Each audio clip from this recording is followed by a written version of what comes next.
නමෝ තස්ස භගවතු අරහතෝ සම්මා සම්බුද්දස්ස නමෝ තස්ස භගවතු අරහතෝ සම්මා සම්බුද්දස්ස නමෝ තස්ස භගවතු අරහතෝ සම්මා සම්බුද්දස්ස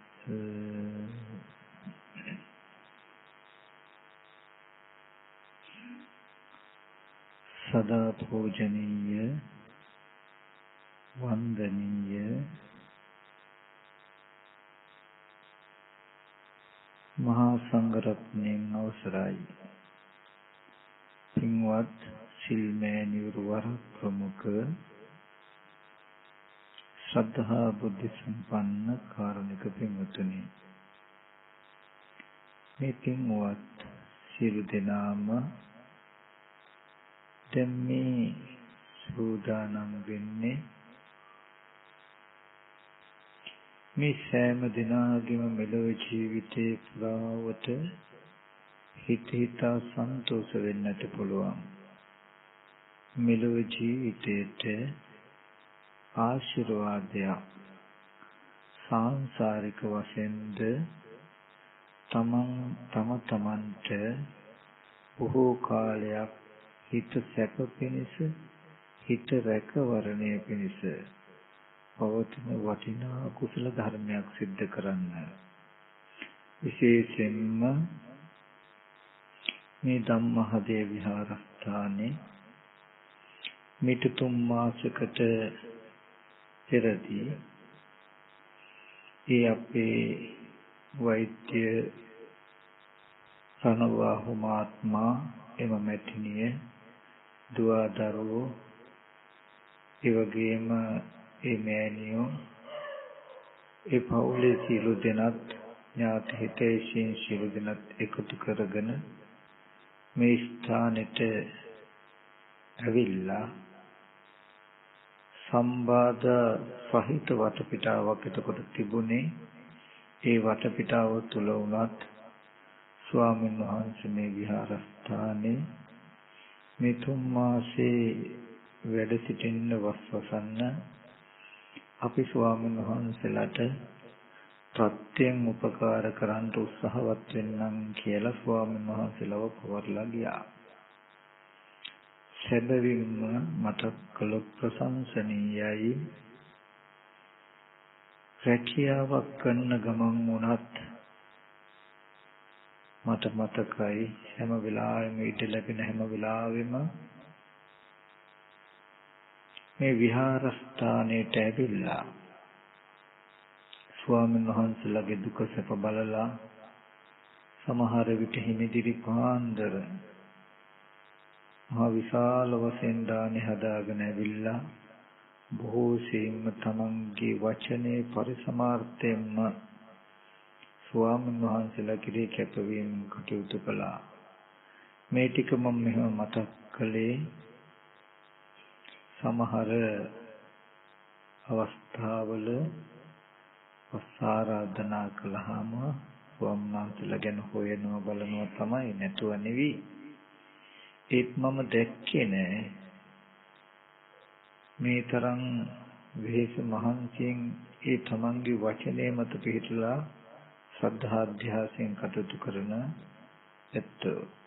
ඉතින් සතුටු වෙන්නට ඕනේ තමන්ට ජීවිතේ බොහෝ කාලයක් සතුටු වෙන්න පුළුවන් කුසලයක් සිද්ධ කළේ. ඉතින් ඒ විදිහට උපස්ථාන කළා. ඒ වස් අවසානයේ දැන් මේ චීවර පූජා කරන්නට කටින පින්කම සිද්ධ කරගන්නටයි බලාපොරොත්තුව. ඒ හෙට දවසේ සිද්ධ වෙන කටින මහා චීවර පින්කමේ ආරම්භක අවස්ථාවක් හැටියට මේ සද්ධර්මයෙන් දෙදක් මේ පින්වතුන්ලට ශ්‍රවණය කරන්ට හදන මොහොත. ඒ වගේම මතක් කටයුතු තව පැතිකඩකුත් තියෙනවා.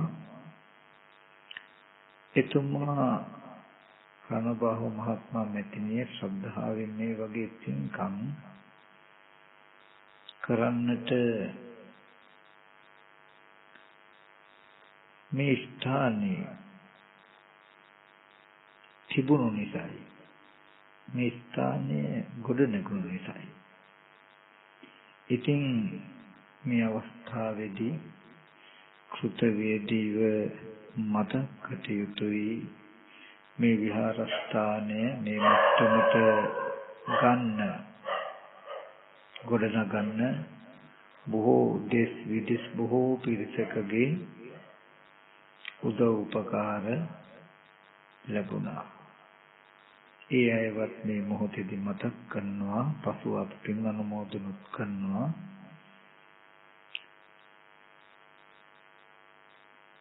ඒ පිරිස අතර අපි අපේ යුද හමුදාවේ ඉහළම නිලධාරි මහත්තුරු ඉඳලා තමන්ට පැවරෙන වගකීමක් හැටියට පැවරුනේ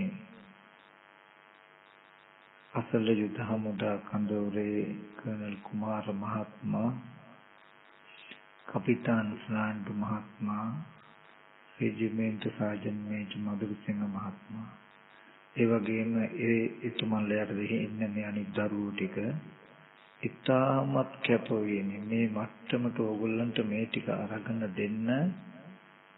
ඒගොල්ලෝ පුදුම විදියට මහන්සි වුණා. මේ තියෙන්නේ ගොඩනැගිල්ලක් නෙවෙයි, ඒ දරුවන්ගේ ජීවිතය, ඒ දරුවන්ගේ ශ්‍රමය මේ තියෙන්නේ. ඕගොල්ලන්ට බණපදයක් අහන්න මේ රැකවරණේ තියෙන්නේ ඒ අහිංසක දරුවන්ගේ දැයිතේ කරකට. සැකියාව පැත්තකින් කැදේවා. මේ ක්‍රියාව ඒකාන්ත මහ විශාල කුසල ධර්මයක්. එතුමල ශ්‍රමයෙන් උදව් උපකාර කරනකොට ඒ බඩු භාණ්ඩ අරගෙන දෙන්නට විදේශගත බොහෝ දෙනෙක් උදව් කළා. ඒ වගේම කෘතවේදීව මතක් කරනවා අපේ පනාගොඩ හෝමගම ජනක ප්‍රදීප ලියනගේ මැතිතුමා. එතුමාගේ පෞද්ගලික දුක් මාර්ගයෙන් හම්බ කරගත්ත පෞද්ගලික ධනයම මම හිතන්නේ මේ වෙනුවෙන් වියදම් කළා තියෙනවා. ඒ වගේම බොහෝ උපකාරී පිරිසක් ඉන්නවා. ඉතින් මේ හැම දිනම අපේ දොස්තර මහත්තයාගේ පින්කම පිහිටා හිටින්න තැනක් හැදුවා. ඉතින් මේ පින්කමේ අයිතිය දොස්තර මහත්වරුන්ට වගේ ඒ වස් ආරාධනාවට සම්බන්ධ වෙච්ච සියලු දෙනාට වගේම පැමිණි නොපැමිණි එක සුළු දෙයකින් පවා ආධාර උපකාර කළ සියලු දෙනාගේම ජීවිතේ මතයි මේ පින්කම කෙරෙන්නේ කියලා හැමදෙනාම හිතා ගන්නට ඕන. ඉතින් පින්වතුනි, දැන් මේ මොහොතේ පින්වතුන් ධර්මයෙන් විදක්ෂවණය කරන්නයි හදන්නේ. ඒ නිසා හැමදෙනාටම මතක් කරන එක කාරණාවක්, තම තමන්ගේ සිත නොයෙක් අරමුණු වල දුවන්නට නොදී බොහෝම වමනාවෙන් මේ දේශනාව ශ්‍රවණය කරන්ට කියලා මතක් කරනවා. පින්වතුනි, මම මේ පැහැදිලි කරලා දෙන්න හදන දහම් කරුණු ටිකක් ගැඹුරු ස්වභාවයෙන් යුක්තයි. මංගාව ගොඩාක් අඩුයි මේ බොහොම සරල කතා. ඉතින් ඒක දුර්වලකමක්. කතා කළාම බොහොම සරලව ඉදීම ආපහු ගැඹුරු පැත්තකටයි යන්නේ. නමුත් ධර්මයේ ගැඹුර නැහැ. හොඳට මතක තබා ගන්න ඕනේ, ධර්මයේ ගැඹුර නැහැ. අපි දුබලයි. කෙනෙක් ගාවට ධර්මයේ යනකොට ගැඹුරුයි නම් තව කෙනෙකුට නොගැඹුරුයි නම් ධර්මයට අසාධාරණයක් කළා එපමණකින්ම සත්‍ය නෙමෙයිනේ. මම අර හැමදාම කියන වචනයක් තියෙනවනේ කිලෝ 5ක බරක් අවුරුදු 5-6ක පොඩි ළමයෙක් අතට දුන්නොත් උස්සගෙන ඉන්න කියලා එයාට ගොඩාක් වෙලා ඒක උස්සගෙන ඉන්න බෑ. නමුත් ඒ කිලෝ 5 අවුරුදු 20ක 25ක තරුණයෙකුට දුන්නොත් එයාට ගොඩාක් වෙලා උස්සගෙන ඉන්න පුළුවන් අපහසුයක් නෑ. බලන්න පින්වතුනි මේ කිලෝ 5 පොඩි ළමයා ගාවට එනකොට බර වැඩි වෙලා ලොකු ළමයා ගාවට එනකොට බර අඩු වුණාද? කිලෝ 5යි පුද්ගලයාගේ දරා ගැනීමේ හැකියාව හා නොහැකියාව මත කෙනෙකුට මේක බරයි කෙනෙකුට නිබරයි. අර පොඩි ළමයා ලොකු කෙනෙක් වෙච්ච දවසට එයාටත් මේක බර නෑ. ඒ වගේ පින්වත්නි කිලෝ 5 වගේ මේ ධර්මයමයි. නීවරණ සහගත සිතක් තියෙන ආවර්ණීය ධර්මයන්ගෙන් යුක්ත සිතක් තියෙන ආවර්ණීය ධර්ම කියලා කියන්නේ දැන් මේ අපි ඉන්න විහාරස්ථානයේ වටපිටාව අපිට පේන්නේ. ඇයි? තාප්පය. ඒක කවුරුත් අපිමයි බැඳලා තියෙන්නේ. අපිම බැඳපු තාප්පෙන් අපිටම වටපිටාව පේන්නේ නැති වෙලා. පිට කවුරුත් බැඳපු තාප්පයකට නෙදී. අපිම බැඳපු තාප්පෙන්. අපි නොදන්නවා වුණාට අපේ සිතේ උපදින නොයෙක් විදිහේ කාමය තරහව නිදිමත මේ වගේ ගතියෝනි යුක්ත සිතුවිලි ටිකක් තියෙනවා අපේ සිතේම උපන්න. ඒ සිතුවිලි ටිකෙන්ම වට වුණාම පෙනෙන්නේ ගැඹුරුයි අපිට. ඒකට කියනවා ආවර්ණීය ධර්ම කියලා. කාම ධර්මයන්ට තියෙන කැමැත්ත, තරහව නැත්තම් අකමැත්ත, කම්මැලිකම නිදිමත ගතිය, ඔය හිතේ තනියම කතා කරනකම ධර්මයේ පිළිබඳ නිවැරදි විනිශ්චයක් නැතිකම කියන ධර්මතා මුල් වෙලා අපේ සිතේම එක එක අදහස් උපදිනවා. ඒ අදහස්ම අපි ගන්නවා මිසක අපිට තේරෙනවා මිසක අලුතින් යමක් ඇහෙන්නේ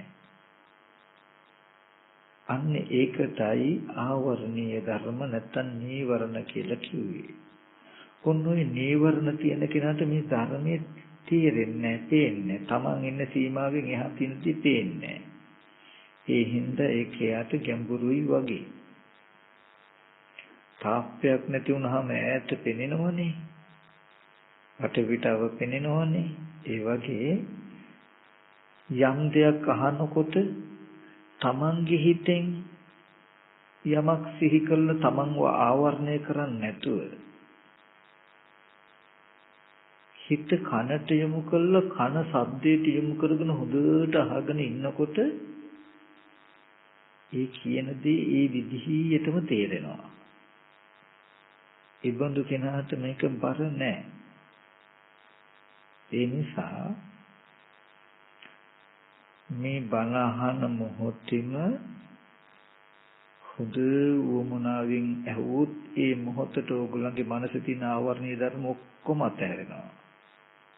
අතහැරුණොත් මේ මම පෙන්වන්න හදන ධර්මයේ ඕගොල්ලන්ට තේරුම් ගන්න පුළුවන් වෙයි. ඒ හින්දා බොහෝම වමනාවෙන් අහන්න කියලා මතක් කරනවා. ඉතින් තවත් ප්‍රශ්නයක් තියෙනවා. ඉතින් ඔය තරම් ආවර්ණීය කියන ධර්මතා එන්නේ නැතුව හිත කනට යොමු කළා.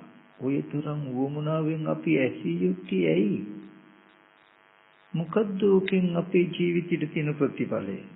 අපිට ඉතින් රස්සාවක තියෙනවා, හම්බ කරගන්න පුළුවන්, දූතකෝ ඉන්නවා, ලොකු ප්‍රශ්නකුත් අපිට නැහැනේ. ඉතින් මොකද්ද මේ තරම් වමනාවෙන් අපි බණ අහන්න බණ ඇසිය යුත්තේ? හොඳයි එහෙම බණ ඇහුවොත් අපිට මොන හරි ලාභයක් වෙනවද? වෙනවන මොකද්ද ඒ ලාභේ? එහෙම බණ ඇහුවේ නැත්නම් අපිට යම් අලාභයක් හෝ පාඩුවක් වෙනවද? මොකද්ද ඒ පාඩුව? මෙන්න මේ ටිකත් අපි ටිකක් තීරුම් කර ගන්නට ඕනේ. නැත්නම් ඉතින් මම කියනවා බණ අහන්න කියලා. මොකටද අපි අහන්නේ? කියම සමහර අය කෙනා මෙහෙම මේ අදහස බණ ඇසිය යුත්තේ ඇයි කියන එක දන්නවා ඇති. ඒ හින්දා බණ අහනවා ඇති. සමහර කෙනෙක් දන්නේ නැති ඇති. ඒ හින්දා ඒකත් අපි ටිකක් මුලින් තේරුම් කර ගත යුතුයි. පින්වතුනි, මේ ධර්මයේ ඇසිය යුත්තේ වෙන මොකෝත් හින්දා නෙවෙයි. එකම එක ධර්මතාවයක් නිසා අපි කවුරුවත් නොදන්නවා වුණාට නොදකින්නවා වුණාට අපි රස්සාවල් කරනවා ජීවත් වෙනවා කියලා හිතුවට පෙවුනට අපි හැම කෙනෙක්ම මේ ජීවිතේ විතරක් නෙමෙයි අනන්ත සංසාරේ ඉඳන් යමක් හොයමින් ඉන්න අය. යමක් හොයමින් ඉන්න අය මොනවද හොයන්නේ? සැප සතුට දෙක, සැනසෙල්ල හොයමින් ඉන්න අය. අපි යමක් අයින් කරන්න උත්සාහවත් වෙමින් ඉන්න අය. මොනවද? දුක. මේ හැම කෙනෙක්ම මුළු ජීවිතේ පුරාවටම කරන මේ සෑම ක්‍රියාවක්ම ওই කාරණා දෙකට ඇතුළත් මිසක ඉන් පරිබාහිර නැහැ. ඒ කරන හැම දෙයක්ම මේ ලෝකයා කරන්නේ දුකට අකමැතිකම දුකෙන් අයින් වෙන්න සැප සතුට දෙක ළඟා කරගන්න. දුකින් අයින් වෙන්න උත්සාහවත් වෙන අපි සැප සතුට දෙක ළඟා කරගන්න උත්සාහවත් වෙන අපි අපේ ජීවිතයට දුක ආවේ කොහොමද? දුක අයින් කරගන්නේ කොහොමද? සැප සතුට දෙක ලැබෙන්නේ කොහොමද? ඒ සඳහා කළ යුත්තේ මොකද්ද කියලා නුවණින් දැනගෙන අවබෝධ කරගෙන නිවි කරන්නේ. මරන්න ගෙනියන හරකෙක් පිටිපස්සේ නිකන් ගියේ හරකෙකුටත් මැරෙන්න උනා. ඒ වගේ මේ ලෝකය ඔහි දුවන්නම් වාලේ දුවනවා. ඒ ලෝකයා එක්ක අපිත් ඔහි දුවනවා මිසක අපි කවුරුවත් සමහර විට මම මේ වචන ටික කියනකොට ඔයගොල්ලෝ දන්නේ නැතුව ඇති අපි මේ හොයන්නේ සැප සතුට නේද? අපි මේ උත්සාහවත් වෙමින් ඉන්නේ දුක නැති කරන්න නේද කියලා. ඕගලන්ට පෙනෙන්නේ ගෙදර හදනවා, දරුවා උගන්වනවා, එතකොට වැඩට යනවා, ගොවිතැනක් කරනවා, ස්පිරිතාලේ වැඩක් කරනවා, වාහනයක් පදවනවා වගේ කාරණා ටිකක් තමයි ඕගලන්ට පෙනෙන්නේ. නමුත් සමස්තයක් වශයෙන් මේ ක්‍රියාදාමය මේව කරන්නේ ඇයි කියලා බැලුවොත් කෙනේ මොකද්ද? මේ දුක නැති කරගන්න උත්සාහවත් වෙනවා. දුක නැති කරගන්න උත්සාහවත් වුණාට උපන්න දවසින් ඉඳන් මැරෙනකම් මුළු ලෝකෙම කරන්නේ ඒක. නමුත් අවාසනාව මුළු ලෝකෙටම අන්තිමට ලැබිලා නැත්තේ ওই කාරණා දෙක. මොකද්ද? සැප ජීවිතය කරගන්න දුක අයින් කරගන්න බැරි වෙනවා. මේ කතාව අද ඊයේ කතාවක් නෙවෙයි. මේ වැරද්ද මේ ක්‍රමය අද විතරක් කරන එකක් නෙවෙයි. භවයෙන් වැහිලා නිසා අපිට පේන්නේ නැහැ. නමුත් භවය කියන ධර්මතාවයක් තියෙන නිසා ඒ තුල පැවැත්මක් දුකක් තියෙන නිසා බුදුරජාණන් වහන්සේලා පහළ වෙන්නේ. ඒ බුදුරජාණන් වහන්සේ කියන්නේ මහණෙනි මේ සසර අති දීර්ඝයි. මුල් කෙලවරක් පෙනෙන්නේ නැහැ, පණවන්න පුළුවන් කමක් නැහැ. මේ දීර්ඝ සංසාරේ Tamanට ඇඟලේ කිරිකල්ල පොපු ආදරණීය මව මරුණු වෙලාවේ ඒ දුකට අඬපු කඳුළු එකතු කරන්න පුළුවන් නම් සතර මහා සාගරේ ජලයට වැඩි දාඩිය මහන්සියෙන් හරි හම්බ කරලා පෝෂණය කළ පියා ඔගලන්ට පියා ගැන හැඟීමක් නැත්නම් අද ඔබ මොනතරම් මහන්සියෙන්ද ඔබේ දරුවව පෝෂණය කරන්නේ තේරෙයිවාට ඒ වගේමයි ඔයාගේ තාත්තා එයාට ලැබෙන ශේෂ්ත්‍රය මොන විදිහකටද බොහෝම දුක් මහන්සියෙන් ඕගොල්ලන් හැදුවේ ඒ තාත්තා මරුණාම අඬපු කඳුළු සතර මහා සාගරේ ජලයට වැඩි දුව පුතා සහෝදරය සහෝදරි ඥාති හිතේ සිම්මල දුකට අඬපු කඳුළු සතර මහා සාගරේ ජලයට වැඩි තිරිසංගත සත්තු වෙලා ඉන්නකොට මස් පිණිස මරණ කොට ගලාගෙන ගිය ලී සතර මහා සාගරේ ජලයට වැඩි කියලා පෙන්වනවා මෙච්චර අපි දුක් විඳලා තියෙනවා ඒ හැම තැනකදීමත් ඒ දුක් නැද්දේ මේ රැකියාවමයි කලේ අපි ඔක්කොමලා එකම එක රැකියාවක් කරන අය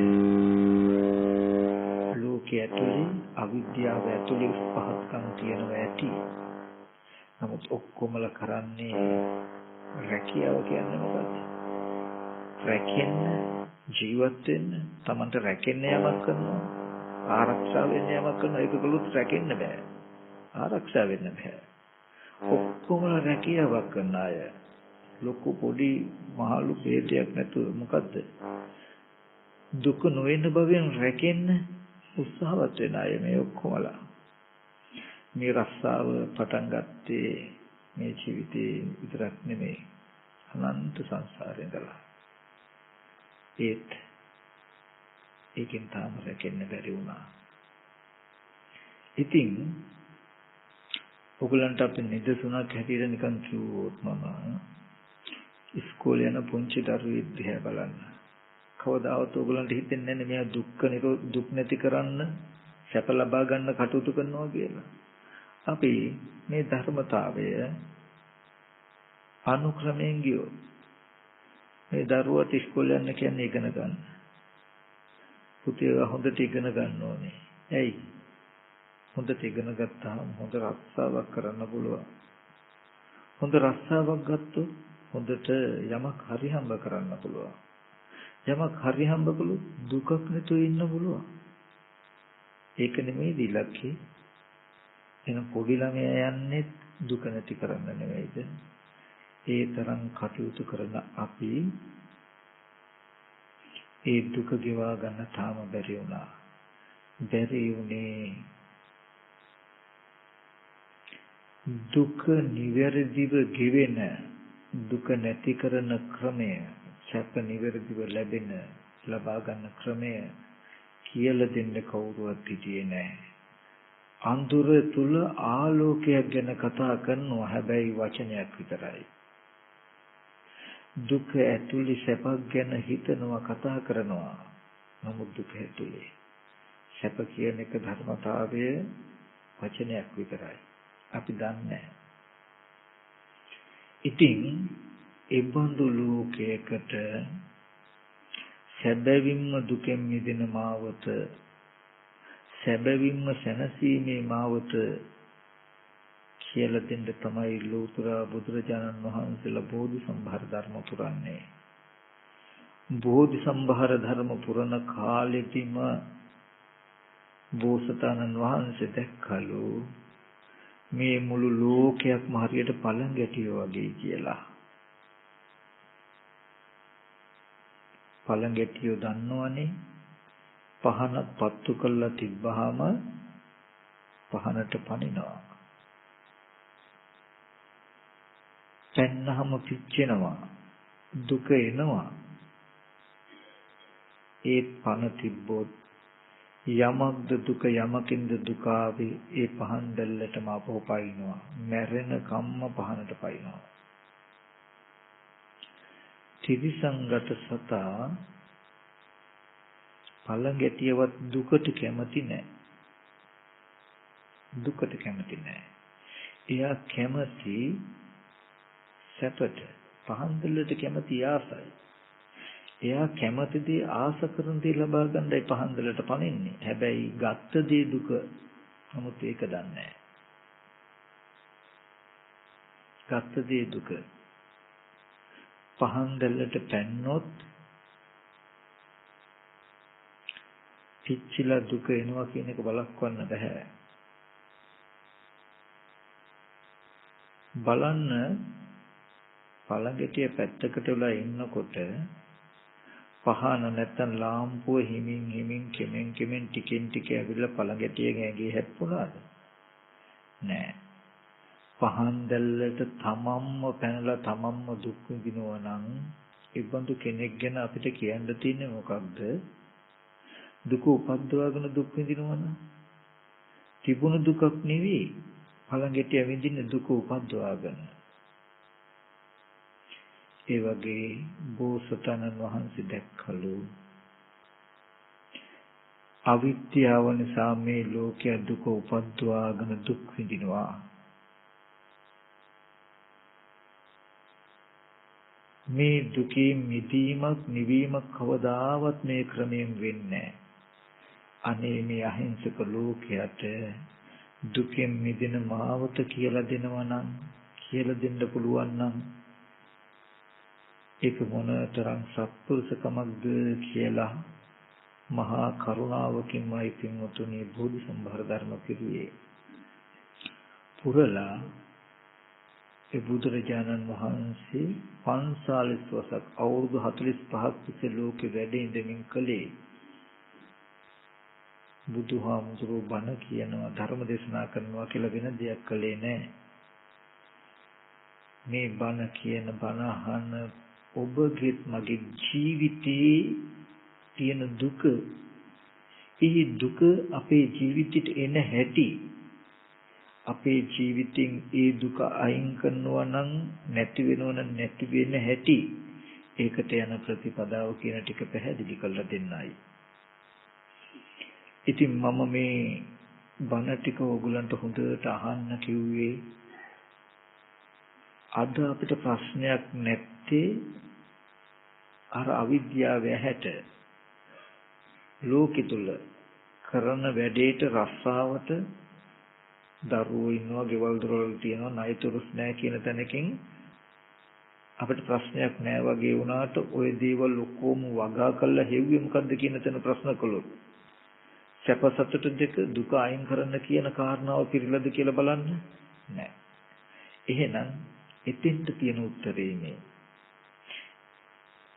කෙනෙකුගේ ජීවිතයෙන් දුක අයින් වෙනවා නම් අයින් වෙන්නේ අයින් කරන්න හැටි, කෙනෙකුගේ ජීවිතයෙන් සැප සතුට දෙක ලැබෙනවා නම් ලබා ගන්න හැටි තමයි මේ දේශනාවෙන් ඇහෙන්නේ.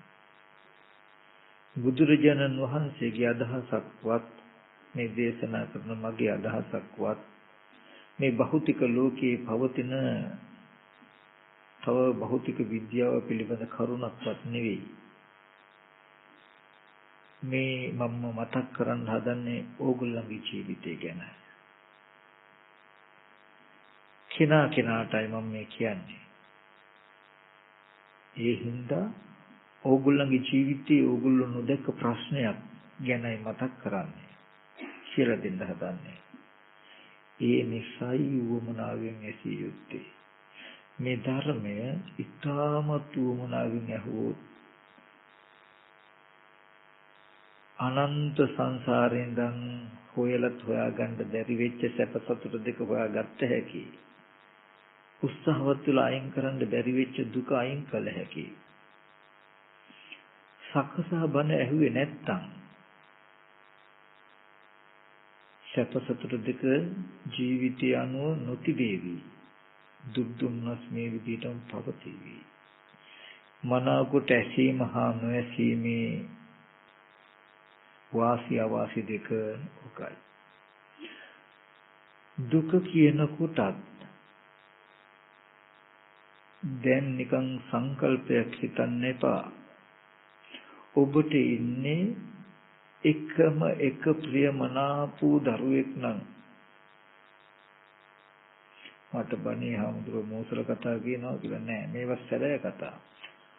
ඔබගේ දිනෙත් අභියසම අනතුරක් වෙලා වාහනයකට ඇප්පිලා ගහකින් වැටලා මැරුණොත් මොනතරම් දුකක් එයිද? ඒ දුක දැනුත් ඔයගොල්ලෝ ඔඩොක්කුවේ තියාගෙන ඉන්නේ. දැන් නැති වුණාට නම් උපමාවක් කළොත් අම්මත් ඇති මෙතන. මට අයියා කෙනෙක් හිටියා. අයියා වයස අවුරුදු 39 දී මැරුණා. අම්මා අඬනකොට මට හිතුණ එක දෙයක් තිබුණා. අම්මට මේ දුක උපන්නේ මීට අවුරුදු 39කට ඉස්සෙල්ලා නේද කියලා හිතුණා. ඒක පළ දෙන්න විතරයි පොඩ්ඩක් කල් ගිහිල්ලා තිබුණේ. අලුත් දුකක් නෙවෙයි. දුක හදාගෙන තිබුණේ දුක උපද්දවා ගත්තේ මීට අවුරුදු 39කට ඉස්සෙල්ලායි. කියන එක මට හිතුණා. ඒ වගේ ඔගොල්ලෝ අද සතුටු වෙන්නේ අපි යමක් හරියට හිතුවොත් බලනවා නම් චූටි දෙකක් බොහෝ දේ කියන ඔල්ල වැඩ සංග්‍රහයේ තියෙන කවිය ලිපගිනි මොළවන තෙක් දිය සැලියේ සැපයක් යයි කකුලුව දිය කෙලි වතුරේ ගින්දර ටික පත්තු වෙනකන් සැපක් කොට වතුරේ දින්නේ. ඒ වගේ ඔබේ ජීවිතයට දුක ළඟා වෙන තා ඔබට සැප පෙනේ. තාම ඇවිල්ලා නැති වෙන්න පුළුවන්. තාම නාවට දුක ඉපදිලා අපිට තියෙන්නේ. තාම පළ දුන්නේ නැතිකම විතරයි තියෙන්නේ. ඒ නිසා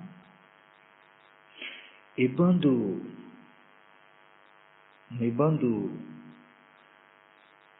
මේ දුක් සහගත බව අපිට උරුමයි මේ ධර්මයේ ශ්‍රවණය නොකළොත්. ඔගලන්ට ඒ දුක හොඳයි නම් දුක ප්‍රියයි නම් දුක මනාපයි නම් මේ ඉදිරියේදී කියන්නේ යන ටික ඌමනංගෙ වෙනතර ප්‍රශ්නයක් නෑ. ඕන විදිහකට හිතෙන් ඕන දෙයක් හිතා කටයුතු කළාට ගැටලුවකුත් නෑ. කවුරුත් ගහන්න කෙනෙක් නෑ, බයින්න කෙනෙක් නෑ. ඒ චරිතයේ ඒ දඬුවම තමා විසින්ම ලබාගෙන තියෙන්නේ. දුක එපා නම් දුක අප්‍රියයි නම් ඇත්තටම මට දුක ගෙවා ගන්න ඕනේ කියන කලන සිත ඔයගලන්ට තියෙනවා. ඒ හැම කෙනෙකුටම එකම එක උපායයි තියෙන්නේ. කල්යාණ මිත්‍රයස්ව සද්ධර්ම ශ්‍රවණය ආරම්භක තැන උච්චරයි. එතනින් පස්සේ යන්නේ ඔක්කොම. ඒ නිසා මේ තරම් පුන එකම දෙයක් කියන්නේ ඇසිය යුතුයි බන හොඳට කියන කාරණාවම කියන්නේ ඇයි කියන කාරණාවත් හිතන්න. ඒිට මෙහා පෙරපසු චූටි වචනයක්වත් අහකට මේක තේරෙන්නේ නැහැ. මම කතා කරන දහම් කරුණාවත් විතර්කණය කරන්න එපා. හොඳට අහගෙන හිටියොත් මරණයෙන් පස්සේ නෙමෙයි මේ ජීවිතේදීම ඔයගලන්ට දුක නිමා කරගන්න පුළුවන්. නොපෙනෙන නුවණක් තියෙන කෙනාට නොපෙනෙන යමක් කියන්නේ හදනව නෙවෙයි මම. පිළිගන්න බැරි යමක් කියන්න හදනව නෙවෙයි මම. ඔයගලන්ගේ ජීවිතයමයි මම පෙන්වන්න හදන්නේ ඔයගලන්ට. මගේ දෙයක් මම කියන්නේ නැහැ. බුදුරජාණන් වහන්සේ දේශනා කළ යමක් මම කියන්නේ නැහැ. තව කවුරුත් කියපු දෙයක් මම කියන්නේ නැහැ. මම කියන්නේ බුදුහාමුදුරුවෝ මට ඉගැන්වුවේ ධර්මයේ තුලින් පිටකේ තුලින් කෙනාට පෙන්වන්න කියන එක විතරයි. ඒ නිසා මෙන්න මේ දුක කියන එක ඇති වෙන්නේ කොහොමද? ඒක නැති කරන්නේ කොහොමද? ඒකට යන මඟ මොකද්ද කියන කාරණා ටික විතරයි මම කියන්නේ දැන්. ඒක කියන්නේ ඉස්සෙල්ලා තවත් වෙනවා. බුදුරජාණන් වහන්සේ දේශනා කරනවා මහණෙනි යම් කිසි කෙනෙක් කිව්වොත් නුඹලට උදේට නුඹට ආයුධ පාරවල් 100කින් ගහනවා, දවල්ට 100කින් ගහනවා, හවසට 100කින් ගහනවා, දවසට මේ වගේ පොළු පහරවල් 300ක් ගුටි කකා අවුරුදු 100ක් හිටියොත් නුඹට චතුරාර්ය සත්‍ය අවබෝධ වෙනවා කියලා මහණෙනි වහා කැමති වෙන්න, ශීඝ්‍රයෙන් කැමති වෙන්න, අනේ මට ලැබෙන්න මට ඕනේ කියලා කැමති වෙන්න කියනවා. ඇයි?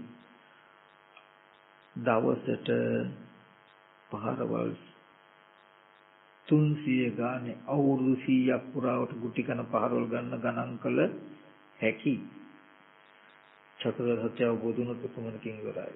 චතුරාර්ය සත්‍ය අවබෝධ නොවි සසර හිටියොත් ගුටි කණ්ඩ වෙන පහරවල් ගන්න මෙච්චරයි කියලා කියන්න බෑ කියලා තථාගතයන් වහන්සේ පෙන්වනවා. ඒ බවත් මතක තබාගෙන මම මේ කියන දේ ඔබට බලන්න. දැන් ඔන්න මගේ පෙන්වන්න හදන අර්ථය පටන් ගන්න තැන. හොඳට අහගෙන ඉන්න ඕනේ. අපි ඒක උපමාවකින්ම පටන් ගමුකෝ තේරෙන විදියට. ඔගොල්ලෝ චිත්‍රපටි බලලා තියෙනව නේද? චිත්‍රපටි බලලා තියෙනවා. ඉංග්‍රීසියේ වා සිංහලයේ වා හින්දියේ මේ වගේ චිත්‍රපටි ගොඩක් බලලා ඇති නේ? හරි. අපි කියමු දැන් අද අපි බලන්න යන චිත්‍රපටිය ටීවී එකක කියලා කියමුකෝ. දැන් චිත්‍රපටයක් අපි බලනවා ටීවී එකක. හින්දි චිත්‍රපටිය කියමුකෝ. තමන් සිත් මුකුත් උපද්දවන්නේ නැතුව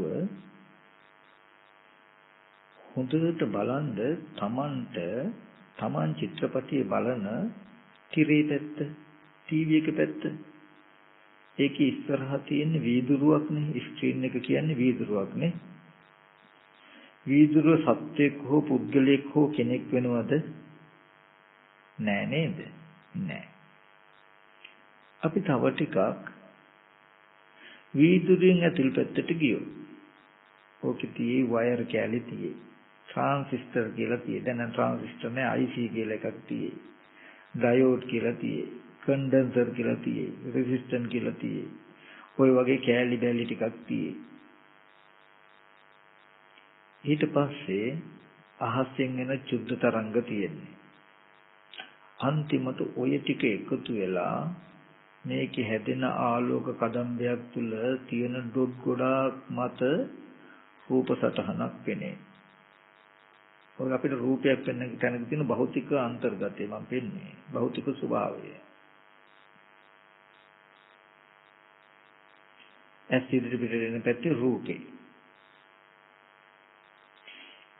හොඳට පෙනෙනවා චක්කුං අනත්තා රූපානත්තා බුදුරජාණන් වහන්සේ පෙන්වුවා ඇහත් ඇස් ඉදිරියට පෙනෙන රූපී පුද්ගලයේ සත්‍ය කෙනෙක් නෙමෙයි අනාත්මයි.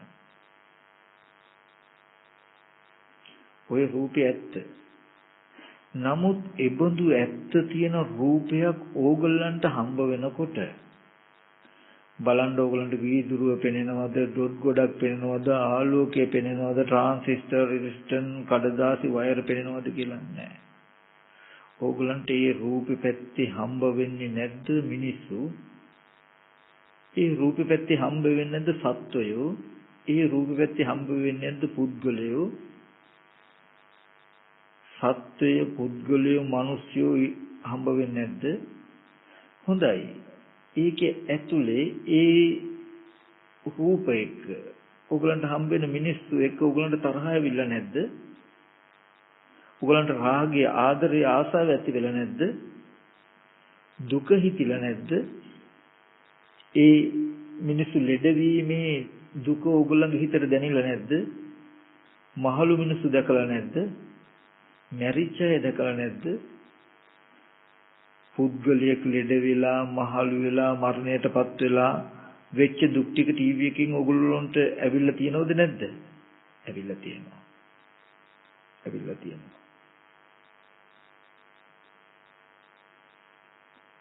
දැන් හොඳට හිතුවොත් ඔයගොල්ලෝ පින්වතුන් හොඳට හිතුවොත්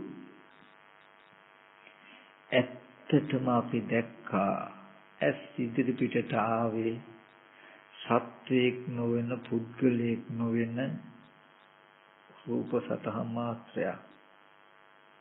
නමුත් මට ඒ බව කවදාවත් හම්බ වෙලා තිබුණේ නැහැ.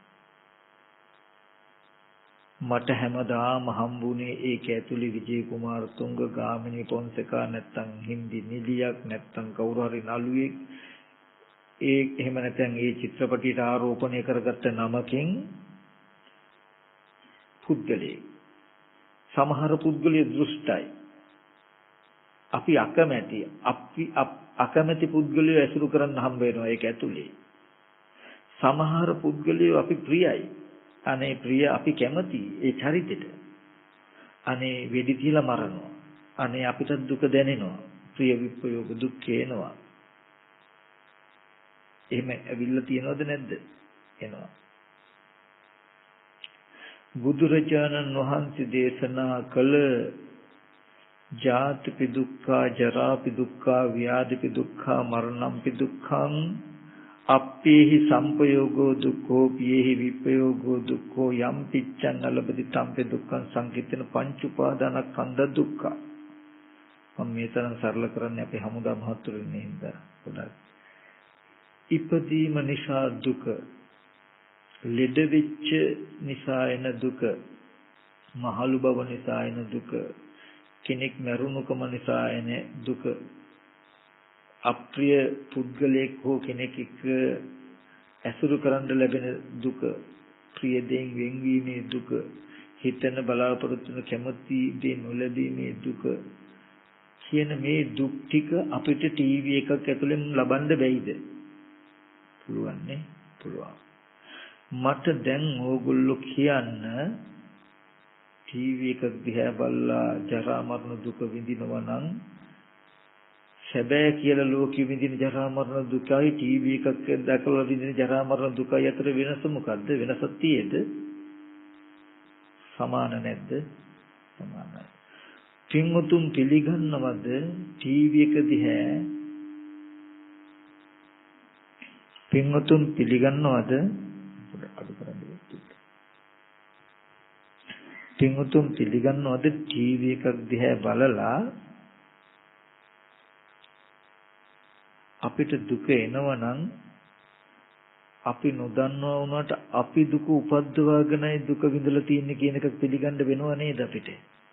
ඒ ටීවී එකේ ඇස් ඉදිරියට ආපු රූපේ පැත්තේ මිනිහෙක් හිටියේ නෑ, ගෑණියෙක් හිටියේ නෑ, පුරුෂයෙක් හිටියේ නෑ, ළමයෙක් හිටියේ නෑ. ඒ කියන්නේ චිත්‍ර ටිකේ වර්ණ සටහනේ කෙනෙක් නැති තැනක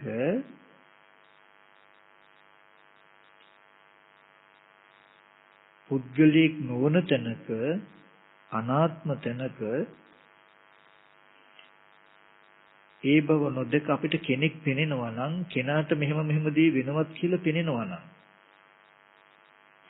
නුවණින් බැලුවොත් පෙනෙයි ස්විච් එක ඔෆ් කරලා දැම්මොත් අපි විඳපු ලෙඩ්ඩු මහල්ලු මලමිනි කොහෙවත් කීද අරක ඇතුලේ. නමුත් අපි අවස්ථාවට අරමුණ දුක නම් විඳලා තියෙන්නේ. එතකොට මේ දුක උපද්දවාගෙන විඳලා මිසක තියෙන දෙකේ විඳලා තියෙද? නෑ නේද? දැන් අපි මේ උනේ මොකද්ද කියලා බලමු කතාව.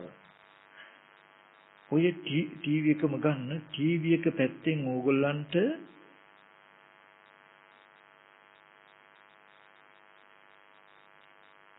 පුද්ගලය සත්වය මිනිස්සු ලෙඩවීම මහලුවීම මැරීම නිසා එන දුකක් තියෙනනම් ඔන්න ඔය දුකට තමයි බුදුරජාණන් වහන්සේ දුක්ඛ සත්‍ය කියලා කිව්වේ.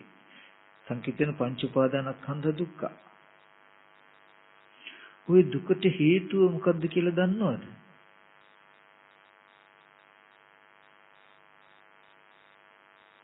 ඒ දුකට හේතුව තමයි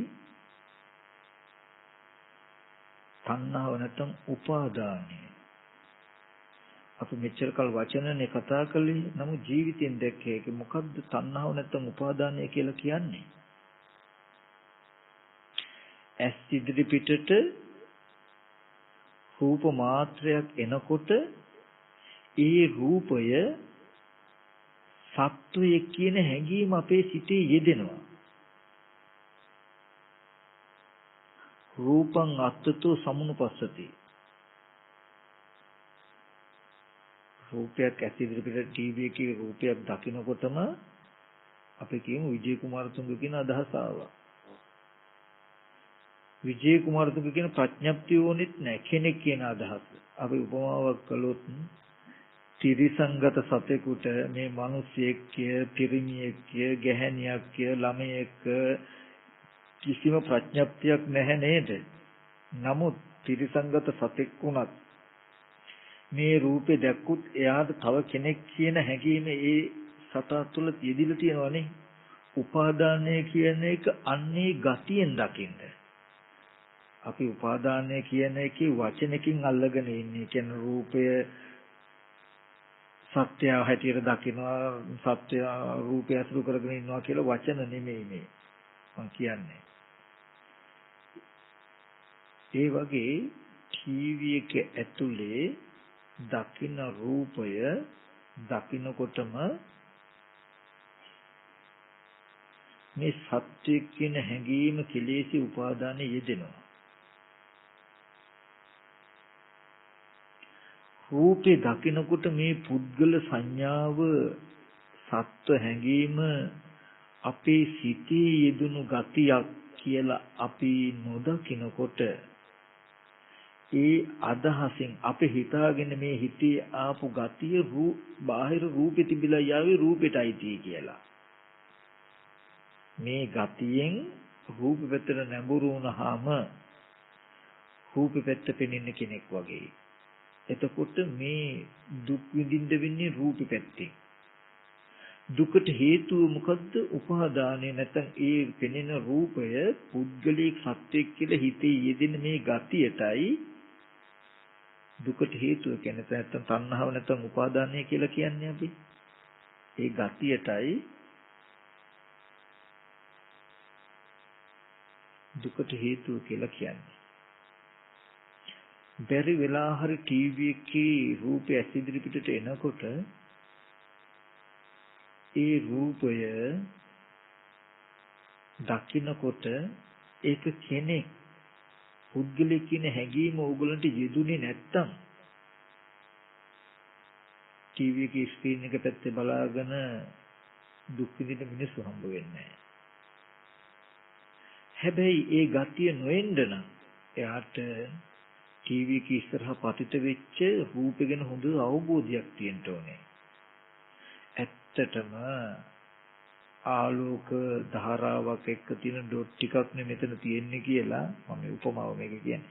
ඒ අවබෝධය තිබුණොත් තමයි තමන්ගේ හිතේ තියෙන ගතිය ඒකට බැසගන්නේ නැත්තේ.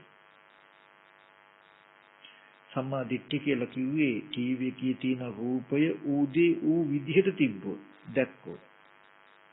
දැක්කොත් මේ කෙලෙස් නැත්තම් ඒ රූපේ කෙනෙක් කියන හැඟීම නැති වෙයි ගෙවෙයි. එහෙම වුණොත් ටීවී එක පැත්තෙන් දුක එන්නේ නැහැ.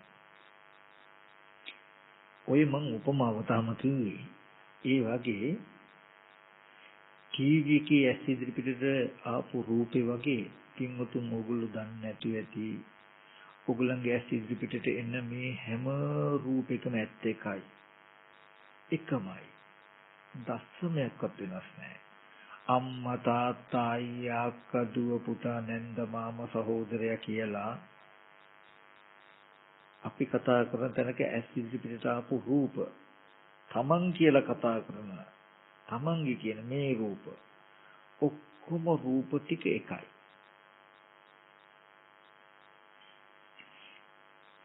ඒ රූපය දකින්නකොටම හැබැයි අර ටීවී එකේ කන්ඩන්සර් ට්‍රාන්සිස්ටර් වයර් ආලෝක හිඳ ඩොට් ටිකක් තියෙනවා වගේ ඩොට් ටිකට පිට හිටින්න භෞතිකයක් හැදුනා වගේ මේ ඇස් ඉදිරි පිටට එන මේ ඩොට් ටිකට නැත්තම් මේ රූප සටහනට පිට හිටින්න තියෙන අන්තර්ගතය තමයි කන බොන ආහාරයෙන් හැදුණු කෙස්ලොම් නියදත් හම්මස්නහර ඇට ඇට මිදුළු කියන කෑලි බෑලි ටික මත තමයි මේ හැඩේ පිටලා තියෙන්නේ. ඒකද බත් පාන් කවුරුන්ට බත් ඇටයක් පොඩි කරලා බලන්න කෙනෙක්ද කියලා පාන් කෑල්ලක් කවුපියට ඒ වගේ කෑම කන්නේ මොකටද අපි ඔන්න ඔය කන කෑම වලින් තමයි කෙස්ලොම් නියදත් හම්මස්නහර කියන කොටස් හැදෙන්නේ. ඔන්න ඔය කොටස් ටික ඇසුරු කරගෙන තමයි දැන් මේ චිත්‍රේ වර්ණ සටහන තියෙන ටීවී එකේ අර වයර් කෑලි බෑලි ට්‍රාන්සිස්ටර් ටික ඇසුරු කරගෙන වීදුරු ඇසුරු කරගෙන රූපේ තියෙනවා වගේ. දැන් අපේ ඇස් ඉදිරි පිටට ආපු රූපේ තියෙන්නේ කන බොන ආහාරයෙන් හැදුණු මේ කෑලි බෑලි ටික තියාගෙන. ඒ රූපේ දකින්නකොටම මේ අපේ අම්මනේ මේ අපේ අප්පච්චිනේ මේ අපේ මාමනේ කියන හැඟීම යෙදෙනවා. රූපේ දකින්නකොට මගේ සිතේ මෙහෙම ප්‍රපංච සංඥාව නැත්තම් සිතේ මෙබඳු හැඟීමක් ඇති වෙනව නේද කියලා කවදාවත් ඉගෙනගෙන නැහැ. කවදාවත් අහලා නැහැ. කවදාවත් උගන්වලා නැහැ. ඒ සිතේ ගතිය නොදකින්නකොටම අපි හිතන්නේ මේ හිතේ ඇතිවෙච්ච ගතිය රූපෙ තිබිලා යාවේ කියලා. රූපේ දකිනකොට අම්මා කියන අදහස ආවේ. රූපේ දකිනකොට අම්මා කියන අදහස ආවා කියන එක දන්නේ නැති වුනහම අපිට හිතාගන්නේ අර කන බොන ආහාරය අම්මා කියලා. ඒකයි. ඔය හැඩේම ටීවී එකේ දැක්කත් දකිනකොටම අම්මා කියන අදහස එයි. හැබැයි ඒ රූපේ දකිනකොට අම්මා කියන අදහස ආවේ කියලා දැක්කේ නැත්තම් වීඩියෝ පටි අපි අම්මව දකියා අම්මා මල් වට්ටියක් අරගෙන යනවා දඹදිව වන්දනාවේ ගිහිල්ලා මේ අම්මා මෙතනින් යන්නේ කියලා ටීවී එක ඇතුලේ අම්මා පෙන්නයි අපේ. සැබෑවටම උනේත් ඒක. ඒ රූපේ දකිනකොට අම්මා කියන අදහස ආවා. නමුත් ඒක දන්නේ නැති වුනහම මේ අදහසෙන් අපි මොකද කරන්නේ?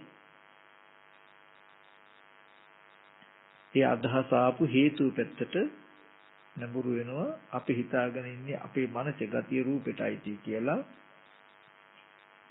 මේ අම්මගේ රූපේ කියලා දකිනවා. කොහොම දැක්කහම මොකද වෙන්නේ? කන බොන ආහාරයෙන් හැදුණු ওই රූපය කැඩෙන බිඳින දවසට ඕගලන්ට මව්මල දුක විඳින්න වෙනවා. යන්න හෙල්ලෙන්නවත් බෑ වෙන. තැනක් ඇත්තෙම නැහැ. එතකොට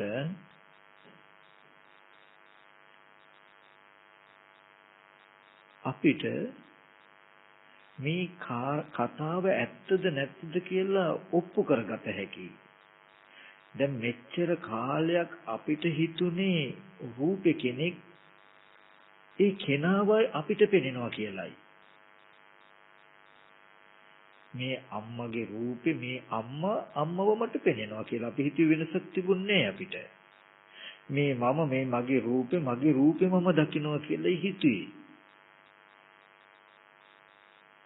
නම් දැන් බුදුරජාණන් වහන්සේ පෙන්වුවේ ඒකේ අනිත් පැත්ත. රූපේ අම්මා නෙවෙයි. රූපේ හේතු ප්‍රත්‍යයෙන් හටගත්ත ස්කන්ධයකට කියලා කියන්නේ ස්කන්ධ මාත්‍රය රූප මාත්‍රය. ඒක දකින්නකොට අම්මා කියන අදහස ඇති වුණා. නමුත් ඒක නොදන්නාකම නිසා මේ අදහස ආපු රූපේ අම්මා කියලා මේ ග්‍රැවිටිමින් ඉන්න ඕකටයි අවිද්‍යාව කියලා කියන්නේ. ඕකටයි උපාදාන වශයෙන් මේ රූපේ ගත්ත කියලා කියන්නේ. අම්මා කියන හැඟීමට කියනවා නම් උපාදානය කියලා. රූපේ දකිනකොට උපාදානය ඇති වුණා. ඒ අම්මා කියන ගතියෙන් රූපේ ගත්තාම රූපේ උපාදාන වශයෙන් ගත්තා. දැන් පංච උපාදාන ස්කන්ධ දුක නිර්මාණය වෙනවා. එතකොට මෙන්න මේ ලෝකයේ රූපෙන් කෙනෙක් දකිනකොට බුදුරජාණන් වහන්සේ දේශනා කරන රූපය අනාත්මයි. අනාත්ම රූපය ආත්මයි කියලා තමන් තුලයි සංඥාවක් පහළ වෙන්නේ කියලා පෙන්වනවා. ආත්ම සංඥාව. කෙලෙසය. අපේ ආත්ම සංඥාව රූපෙට බැහැලුවහම අපේ කෙලෙසය නිසායි. ඒ කියන්නේ ටීවී එක ඉස්සරහට ආපු රූපය අනාත්මයි. ඒ රූපේ දකිනකොට ඒ රූපයේ පුද්ගලයේ කෙනෙක් කියන ගතිය ආත්ම සංඥාව අපේ සිතේ යෙදෙන්නේ. රූපේ නිසා අපේ මනසේ මේ කෙලෙසිය කිදුණා කියලා දන්නේ නැතුව පළඟටිය පහනට පනිනවා වගේ අපි රූපෙට පැනලා තින්නේ දුකට පැනලා. ඕකටයි මම ඔය කිව්වේ පළඟටිය වගේ අපි කියලා කිව්වේ ඒකට. අපි හිතේ තියෙන ගතියෙන් රූපෙට පැනලා මේ ඉන්නේ අම්මා තාත්තා අයියා අක්කා කියලා සතර මහා ධාතුවේ නෑදෑයෝ දකිනවා අපි. පඨවිය අම්මගෙලු අම්මා පඨවියලු. පඨවි කියන තදකම පොළොව පස් ආපෝ අපි මේ ශරීරේ ගත්තොත් අම්මා කියන තැනක කෙස් ලොම් නිය දත් හම මස් කියන දේවල් ටික අපි මහත්තුරුනේ කන බොන ආහාරයෙන් හැදුණු ඔකට කියන පඨවි කියලා තද කොටස් ටිකක්. පොළවේ තියෙන පස් ටික වගේ කොටස් ටිකක්. අපි කියනවා ඒ කොටස් ටික අම්මලු. අම්මා ඒ කොටස් ටිකලු. ඊට පස්සේ ඒ ශරීරයේ තියෙන පිත්ත, සෙම, සැරව, ලේ, දහඩිය කියන්නේ ගලන වැగిරෙන ස්වභාවයකට පාලියෙන් කියන්නේ ආපෝ කියලා. අපි කියනවා පිත කියන්නේ අම්මා කියන්නේ පිතට. සෙම කියලා කියන්නේ අම්මට, අම්මා කියන්නේ සෙමට කියලා අපි කියන්නේ මේ. පිත්ත, සෙම, සැරව අම්මා කියලායි අපි හිතන්නේ. ඊගාවට ඔය ශරීරයේ දවන, තවන, දිරවන, පැසවන ස්වභාවයෙන් යුක්ත උෂ්ණයක් තියෙනවා. ඔය උෂ්ණිතයි අපි අම්මා කියලා කියන්නේ. අපේ හිතේ ඡායාව ඒ මත පතිත වෙලා අපි හිතාගන්නේ ඒ උෂ්ණේ අම්මා කියලා. ආස්වාස ප්‍රාස්වාස වාතය, ඒ වගේම කන බොන ආහාර පාන පෙරළෙන වාතය, අතපය දිගහම කියලා හුළඟ වාතය. ඒ වායු කොටස් නිසා රූපේ පවතින්නේ. අපි ඒ රූපේ අම්මා කියලා දැක්කහම වාතය අම්මා. පඨවි, ආපෝ, තේජෝ, වායෝ. ඔක ඒ වචනෙට 100%ක්ම සාධාරණ නැහැ. නමුත් තේරුම් ගන්න සාධාරණ වචනකින් කිව්වොත්. පස් දිය ගිනි සුළං හතර අම්මලු අපේ. අපි අන්තිමට ගත්තාම ඕකට කියනවා කොහොම දකින්න තැනට කියනවා විපල්ලාස කියලා. විපරිතයි සංඥාව. එයාගේ සංඥාව වැරදි. එයාට වැරදිලා. ඒ සඳහා උනේ මොකද්ද? ඇත්ත ඇති හිටි දන්නේ නැතික චූටි ඇත්තක් තිබුණේ. මේ සතර මහා ධාතුව දකින්න රූපේ දකින්නකොට අම්මා කියන අදහස ඇති වුණා කියලා දකිනවා. දැක්කත් කමක් නැහැ. අම්මා කියන අදහසෙන් මේ පැත්තට හිත නැඹුරු කරපු එකයි වැරදි. එහෙම වුණොත් දුක නිර්මාණය වෙනවමයි. අපිට තර්කානුකූල හිතුවේකි. දැන් අපි හිතුවා මම කිව්වේ ලෝකෙ දැක්කේ රූපය අම්මා කියලා, රූපය අයියාගේ, රූපය අක්කගේ, රූපය තාත්තගේ කියලා. මම කිව්වේ දැන් ධර්මයේ පෙන්වන්නේ රූප ඔක්කොම එකයි. ඒ රූප දකිනකොට අම්මා, අයියා, අක්කා, තාත්තා කියන හැඟීම් සහිත ප්‍රඥප්ති සහිත විතර්ක යෙදෙනවා අපේ සිතේ. දැන් ඕක ඇත්තද කියලා බැලුව හැකි. අපි අම්මා කියන රූපේ පත්තර කඩදාසියක් ගත්තොත්, පත්තර කඩදාසියක අන්තර්ගතයේ අපි නිකන් ගත්තොත් පිදුරු ටිකක් තියෙයි, ඩයි ටිකක් තියෙයි, තව මොන හරි කිමිකල් ටිකක් තියෙයි. පත්තර කඩදාසියයි ඩයි ටිකයි දකින්නකොට අපිට මේ අම්මා හෝ අම්මගේ ෆොටෝ එක හෝ අම්මා කියන සංඥාව එන්නේ නැති වෙයිද? එනවනම් අපිට ඔප්පු වෙලා පෙනෙනව නේද රූපේ දකින්නකොට අම්මා කියන හැඟීම සිහි වුණා මිසක මේ හැඟීම රූපෙට අයිති නැහැ කියලා. හැම වෙලාවෙම බාහිරින් ඉඳලා ඇතුළට මේ බඳු සංඥා එන්න පුළුවන්, එනවා. වැරද ආපෝ කර්ම රැස් කරගන්න එක. ඒ කියන්නේ මේ හිතේ තියෙන ගතියෙන් ආපෝ බාහිරට නැමු දුක නිර්මාණය කරගත්ත දුක උපදවා ගන්න වෙනවමයි. දුක් විඳින්න වෙනවමයි. උදාහරණයක් හැටියට ටීවී එක ඉස්සරහට ආපෝ රූපේ සත්වයා කියන හැඟීම Tamanta ඇති වුණොත් රූපේ දකිනකොට Tamanta සත්වයා කියන හැඟීම ඇති වුණා කියලා දන්නේ නැත්තම් එයා රූපෙ පැත්තෙන් සත්වයා කියන හැඟීම පෙනේ. දැන් එයා කවදාවත් මධ්‍යම ප්‍රතිපදාවට එන්නේ. ඔය සත්වයා මැරෙනවා කිව්වොත් ටීවී එකේ පැත්තේ ඉන්න සත්වයා ඔය සත්වයා මැරෙනවා කිව්වොත් උච්ඡේද දෘෂ්ටිය. ඔය සත්වයා මැරිලා ආපහු උපදින්නේ නැහැ කියලා කිව්වොත් උච්ඡේද දෘෂ්ටිය. ඔය සත්වයා මැරිලා උපදිනවා කියලා කිව්වොත් දැන් අපි ටීවී එකේ ඉන්න සත්වෙක් දකිනවා. ඔය මිනිස්සයාත් ඉතින් කවදා හරි මැරිලා උපදින්නේ කිව්වොත් සාස්ත්‍ව දෘෂ්ටිය. උපදින්නේ නැහැ කිව්වොත් උච්ඡේද දෘෂ්ටිය. ඔය සත්‍ය උපදින්න පුළුවන් නැති වෙන්න පුළුවන් කිව්වොත් සාස්ත්‍ව උච්ඡේද. උපදින්නෙත් නැහැ නැත්තිත් නැහැ කිව්වොත් උච්ඡේද සාස්ත්‍ව. කිසිදු වෙලාවක සිදුරු මාත්‍රයක්වත් නැහැ ඔය පැත්තෙන් රිංගල යන්න. මගේ වචන බර වැඩි වෙයි මේ ස්පර්ශ ආයතන 6 පැත්තෙන් ගිහිල්ලා යන්න සිදුරු මාත්‍රයක්වත් නැහැ. මහත්යෝ ඕගොල්ලෝ ජීවත් වෙන මේ ලෝකේ නිදුක් බව නැහැ. දුක් බව නැහැ. දුක නැති වෙන්න දුක නැති කරන්න නම් ජීවත් වෙන්න එපා. සත්‍යවල් කරන්න එපා. කුමන දුකද? ලෙඩවීම, මහලු බව, මරණය, දෙමව්පිය, සහෝදර, දූ දරුවෝ මැරීමෙන් මරුණාම, ලෙඩ වුණාම, මහලු වුණාම එන දුක, ඔය දුක් ටික නැති කරන්න. ඔය රස්සාව කළ බඩගිනි දුක නැති කළ හැකි. පිපාස දුක, චීවර පිණ්ඩපත සේනාසන වගේ සිව්පසයෙන් ආහාර පාන, ඉඳුන් හිටුන්, බෙහෙත් කියන ටිකෙන් එන දුකක් තියෙන ඒ දුක් ටික විතරක් ඔය ඕගොල්ලන්ගේ ප්‍රයෝගයෙන් අඩු කළගත හැකි. අඩු කරගත හැකි. නමුත් සත්පුද්ගල භාවයෙන් එන දුක ගෙවා ගන්න බෑ. කිසිම කෙනෙකුට මේ ලෝකයේ මොනම රස්සාවක්වත් කළා බෑ.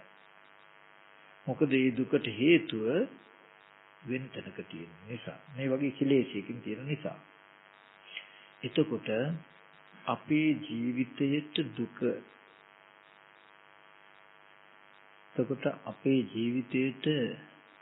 දුක ඇති වෙලා තියෙන්නේ ඔය වගේ හේතුවකින්. ඒ හින්දායි මේ දුක් ටික ලෝකෙ පැත්තෙන් රූප පැත්තටින් නැතිකරන්න අනන්ත සංසාරෙන් හුරු උත්සාහවත් උනේත් නැති වුණේ. බුදුරජාණන් වහන්සේ ලෝකෙ පහළ වුණේ ඔන්න ඔය වැරද්ද ලියලා දෙන්න. පුඩි කාරණාවයි තියෙන්නේ. ඊට පස්සේ ඕකට තියෙන එයා දැක්කා ටීවී එකේ ඇතුලේ සත්‍ය පුද්ගලයෙක් පෙවුනොත් දුක විඳින්න වෙනවම ඒද සත්‍ය පුද්ගල ලෙඩ වීම මහලු වීම නිසා එන දුකක් ටීවී එක පැත්තෙන් හම්බ වෙනවනම් ඒක තමයි දුක්ඛ සත්‍ය. ඕකම මේ සැබෑ ලෝකෙත් හම්බ වෙන්නේ. ওই දුකට හේතුව හිතේ තියෙන සත්‍ය පුද්ගල හැඟීම. දුක්ඛ නිරෝධය මේ සත්‍ය පුද්ගල හැඟීම නැති වුණොත් ටීවී එක පැත්තෙන් දුක් හම්බ වෙන්නේ. ඒ වගේ මේ භෞතික ලෝකෙ ඇහෙන් බලලා කවදාවත් ජරා මරණ දුක විඳින්න හම්බෙන්නේ නැහැ ඕගලන්ට. කනෙන් අහලා කවදාවත් ජරා මරණ දුක හම්බෙන්නේ නැහැ විඳින්න ඕගලන්ට. දැන් අද මෙහෙම ඉන්නකොට අම්මා මරුණා කියලා බැරි වෙලා අහන්න හම්බුන බණ අහන කරනකල යයි නේද? යනවා. නමුත් කවදාවත් කනෙන් අහලා ජරා මරණ දුක යට විඳින්න බෑ. මව්මල දුක විඳින්න හම්බ වෙන්නේ නැහැ යාට. මේ දුක් නිරුද්ධ වෙනවා. ඒකට තියෙන ප්‍රතිපදාව මේ කතා කරපු ඔය බණ ටිකේ නම් නෙමෙයි වෙන විශේෂය තියෙන්නේ. මම ඔය විස්තරේ පෙන්නේ ඕගොල්ලන් උත්සාහවත් වීමට. ඔය ටික කිව්වත් නොකිව්වත් දේශනාවක සාර්ථකත්වයේ හෝ අසාර්ථකත්වයේ මනින්නේ බොහෝ කොට කියන ගැඹුරු කොට කියන තර්කානුකූලව කියන කරුණු මත නෙවෙයි. මොනවා කිව්වත් කමන්නේ අන්තිමට පනවන මාර්ගය මතයි. ඒ නිසා මගේ දේශනාවේ හරවත්ම කොටස ওই ටික නෙවෙයි. මේ දැන් කියන්න හදන ටික. ඒ කියන්නේ මම හඳ ගැන කොච්චර විස්තර කළත් අවාට තියනවා ලස්සනයි මෙහෙමයි ඒකට ගියාම මෙහෙම සැපක් සැනසෙල්ලක් ලැබෙනවා උල්ලංගේ පා වෙනවා වගේ උඩ යන්න පුළුවන් කියලා කියනවා. හරි ලස්සන විස්තරයක් කිය. අපේ ජීවිතේට වටින්නේ ඒ තරම් කියන විස්තරය මත නෙවෙයි. එතෙන්ට යන්න ක්‍රමයක් දෙනවද නැද්ද පෙන්වනවද නැද්ද කියන එකයි මතයි. එච්චර දෙයක් කියලාත් මම ඕගොල්ලන්ට යන්න ක්‍රමයක් රොකට් එකක් හදලා දුන්නේ නැත්තම් කියලා දුන්නේ නැත්නම් වැඩක් තියෙන්නේ. නමුත් මම ওই විස්තර කියන්නෙත් නැතුව රොකට් එකක් හදලා නගින්නේ කිව්වෝ නැගලා යන්න හදට කිව්වෝ නොකියුවොත් ඕගොල්ලෝ අත්විඳිනවනේ. ඒ වගේ මම මේ කතා කරනකොට ඕගොල්ලෝ හිතනවා ඇති බොහෝම හොඳයි දේශනා කළා නෑ හොඳයි කියලා සතුටින්ද දසමයක්වත් මම කිව්වේ නෑ. ওই ටික කිව්වා කියලා ඕගොල්ලන්ට මොකුත් උනේත් නෑ. ඔය හඳගෙන කිව්වා වගේ. ඕගොල්ලෝ යම් ඕනම දේශනාවක් මනින්න ඕගලන්ට මම මෙම්මක් දෙන්න. මොකද්ද? අපි ගොඩාක් හරියට වචන වලට රැවටෙන අය. වචන වලට රැවටෙන. බොහෝ කොට කියන ගැඹුරු කොට කියන තර්ක කොට කියන තර්කානුකූලව කතා කරනවා. වචන මත නිමේ දේශනාවක සාර්ථකත්වයේ තියෙන්නේ තමන්ට ගොඩ යන්න පනවන මාර්ගය ගැන හැම වෙලාවෙම ඒ ගැන සැලකිලිමත් වෙන්න.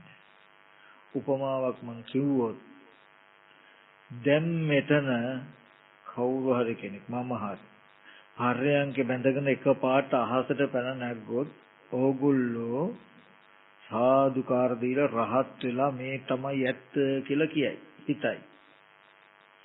මම ඊට පස්සේ කිව්වොත් මේ අද තියෙන බුදුදහම කියලා පෙන්වන දේවල් ඔක්කොම වැරදි.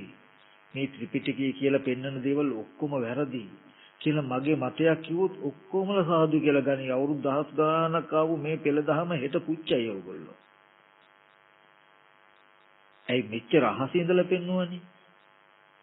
නමුත් අපිට නුවණක් තියෙනෝනේ අහසේ ඉඳන් පෙන්වුවට හොඳයි. ඒක විද්‍යාවක් නම් තමයි හොඳයි, බොහොම ශ්‍රේෂ්ඨයි. හැබැයි ඒක විද්‍යාවක් මිසක සත්‍ය නෙමෙයි. සත්‍ය නෙමෙයි. ඊගාවට බැලිය යුතුයි. මේ හාමුදුරුව අහසේ ඉඳලා පෙන්වුවට මට මොකද වුනේ? මගේ දුක නිවුණද? මගේ දුක නිවෙන මාවතක් මට හම්බ වුණාද? මට ශ්‍රද්ධාව ඇති වෙන්න? මගේ ජරා මරණ නැති වුණාද? ජරා මරණ මගේ නැති වෙන මාවතක් හම්බ වුණාද? එහෙනම් මම මොකේද ශ්‍රද්ධාව ඇති කරගත්තේ? කවුරුත් අහසේ ඉන්නවට මම ශ්‍රද්ධාවක් ඇති කරගෙන මම එපා කියන්නේ නැහැ. නමුත් ප්‍රඥාව කියන්නේ ඒකට සහේතුක විය යුතුයි හැම වෙලාවෙම. එහෙම නැතිනම් හොඳ වෙලාවට මේ ශාසනයේ තිනට දු කොහෙද මිත්‍යා දෘෂ්ටිය තියෙන අයට අද ධ්‍යාන නැහැ. බුදුරජාණන් වහන්සේගේ කාලේ නම් හරියට බමුණු වගේ අය හිටියා. මොකද ඒ වගේ උඩින් යන්න පුළුවන් මේ ශාසනයට හිතයිසි එක හතුරෙක් හිටියානම් එක වචනයයි කියන්න ඕනේ මුළු බෞද්ධ කියන ඔක්කොම ත්‍රිපිටකයම ගිනි තියලා ඉවරයි පහුවදාට. මම මේ කතා කරන්නේ ඒ නිසා බෞද්ධයා කියලා කියන්නේ එහෙන් පටුතැනකින් තීන්දුව ගන්න කෙනෙක් නෙවෙයි. හැම වෙලාවෙම බැලිය යුතුයි මොකද්ද? මේ ශාසනය පවතින්නේ ඒ මතමයි. තමන්ට යන්න මගක් පැනෙව්වද කියන තැනකින් බලන්න. ඒ මතයි දේශනාව සාර්ථක වෙන්නේ, ඒ මතයි ශාසනය පවතින්නේ. මේ ආර්ය අෂ්ටාංග මාර්ගයටයි ශාසනය කියලා කියන්නේ. ඒක පුද්ගලයා තුළ විද්‍යමාන ගුණ විය යුතු දෙයක්. හරි. ඒ ටිකම මතක් කළේ දැන් මම මේ පෙන්වන්න හදන්නේ ඒ දුක්ඛ නිරෝධ ගාමිනී ප්‍රතිපදාව. අමාරු නෑ. හැබැයි සියුම්. මෙන්න මේක අහගෙන ඒක ඒ විදිහටම කරන්න. යම් දේශනාවකුත් නිවැරදි නම් ඒ විදිහටම එයත් කරනවා නම් මේක අවුරුදු ගණන් පල් වෙන්නේ සම්දිට්ඨිකයි අකාලිකයි කියන්නේ බුදුරජාණන් වහන්සේ අප වෙනවා මහණෙනි යම් කිසි කෙනෙක් දින 7ක් අවුරුදු 6ක් අවුරුදු 6ක් 5ක් 4ක් 3ක් 2ක් 1ක් අවුරුද්දක් 6 මාසයක් මාස 5ක් 4ක් 3ක් 2ක් 1ක් අඩමසක් තිබෙව දවස් 7ක් කරනවා නම් එයාට මේ දුක් නැති කිරීම දුක්ඛ නිරෝධය සාක්ෂාත් කරගන්න පුළුවන් බව. ඒ නිසා මෙන්න මේ කියන ක්‍රමය හොඳට අහගන්න ඕන. මොකද්ද මේකට තියෙන එකම දේ? කායගත සති. නැත්නම් සතර සතිපට්ඨාන. එච්චරයි. හැබැයි ඒක කල යුත්තේ මේ චතුරාර්ය සත්‍ය දන්නා නුවණින්. ඔන්න මං ආපහු ඒ කියන්නේ හැම වෙලාවෙම මාර්ගයේ හැපිලා තියෙනවා ඊතුරු සත්‍ය තුන. එයා දන්නවා ඉස්සෙල්ලා අහගන්න වෙනවා ඒක සම්මා දිට්ඨිය ගැන. ටීවී එකේ ඇත්තටම ඇස් ඉදිරි පිටට ආපු රූපය අනාත්මයි, ඩොට් ගොඩක් ආලෝක කිරණ ටිකක් එක තිබුණු තැනක් කියලා ඉස්සෙල්ලාම අසා දැනගත යුතුයි. ඒක අවශ්‍යමයි. ඔන්න ඔය ඇත්තයි කෙනෙකුගෙන් ඉස්සෙල්ලා ඕනේ. ඊට පස්සේ එයාට පෙන්නනවා එබඳු රූපය ඇස් ඉදිරි පිටට දකිනකොට කෙනා පුද්ගලයා කියන ගතිය Taman තුලයි පහළ වෙන්නේ. ඒ ගතිය රූපේ මත තබපු හිඳයි ඔයාට දුක ආවේ කියලා දුක පෙන්නනවා. ඔය දුකට හේතුව ඒ රූපේ කෙනෙක් පුද්ගලෙක් කියලා පෙන්නන හිතේ තියෙන ගතියයි කියලා මෙයාට පෙන්නනවා. මෙච්චර කල් අපිට බලන්න බැරුනේ රූපය ඇත්ත නොදන්න හින්දානේ. ඒ නිසා ඔය හිතේ තියෙන ගතිය නැති වුණොත් ඔයාට දුක නැති වෙනවා කියලා පෙන්නනවා. මාර්ගය පනවනවා. එතකොට මඟ උපදිනවා. එහෙනම් මේ හිතේ තියෙන ගතිය රූපේ මත පතිත නොවන විදිහට මම උපායකට යුතුයි. උත්තරේනවා. දැන් ඇස් ඉදිරි පිටට ටීවී එකේ රූපයක් එනකොට ඕගොල්ලෝ කායගත සතිය වඩනවා. කායගත සතිය වඩනවා කියන්නේ කොහොමද? ඒ රූපයද කන බොන ආහාරයෙන් හැදුණු කෙස්ලුම් නියද ධම්මසහරයට ඇට මිදුවලින් යුක්ත කුණුප කොරස් ටිකක් නේද? මෙහෙම බලන්නේ මොකටද? ඒ රූපය කෙනෙක් කියලා තමන්ගේ හිතේ තියෙන ගතිය ඒ රූපෙට බැසගන්න නොදෙන්නයි. ඒ රූපය මත පතිත වෙන්න නොදෙන විදිහට උපායක් හැටියටයි මෙයා මේක බලන්නේ. මේ බලන ගාන එයා දන්නවා මෙහෙම බලන්න බැරි වුණොත් මගේ හිතේ ගතිය රූපෙ මතපත් වෙලා කෙනෙක් වෙනවමයි. පෙවුනොත් කෙනා කියන දුක එනවමයි. කියන එක එයා දන්නවා. ඒ හින්දා එයා මේ කායගත සතිය වඩන්නේ මොකේටද? තමන්ගේ සිතේ තියෙන ගතිය රූපයට බැහැගන්න බැරි වෙන්නයි. ඒ වගේම ඇස් ඉදිරි පිටට රූපයක් එනකොට මහා අම්මා කියන අදහස ආව වෙනද වගේම අම්මා කියන හැඟීම අම්මා හම්බුනේ. සම්මතයේ පිටලා අම්මා කොහෙද යන්නේ අම්මාට කෑවද තේබිවද කියලා කතා කරන නම නුවණින් ටග්ගල නුවණයා ගෙනියනවා. මොකද්ද මෙතන තියෙන්නේ? කන බොන ආහාරයෙන් හැදුණු කෙස්ලොම් නේද සම්මස් ටිකක් තියෙන තැනක රූපේ දකිනකොට අම්මගේ අදහස ඇති වෙනවනේ. එහෙම බලන්නේ නැත්තම් මෙතන මේ රූපේ කන බොන ආහාරයෙන් හැදිච්ච මේ වගේ කොටස් ටිකක් තියෙන්නේ කියලා බලනවා. හැබැයි එයා දන්නවා බලන්නේ මොකටද? මේ මගේ හිතේ තියෙන පුද්ගල හැඟීම අම්මා කියන ගතිය මේ රූපෙට බැසගන්න බැරි වෙන්නයි මේ කරන්නේ කියන උත්තරේ තියෙනවා. හැම වෙලාවෙම වෙන උපායක් කිසිම වෙලාවක නැහැ. මේ න්‍යායෙන් ඇරෙන්න දුකින් මිදීමේ මඟක් කොහෙවත්ම නැහැ.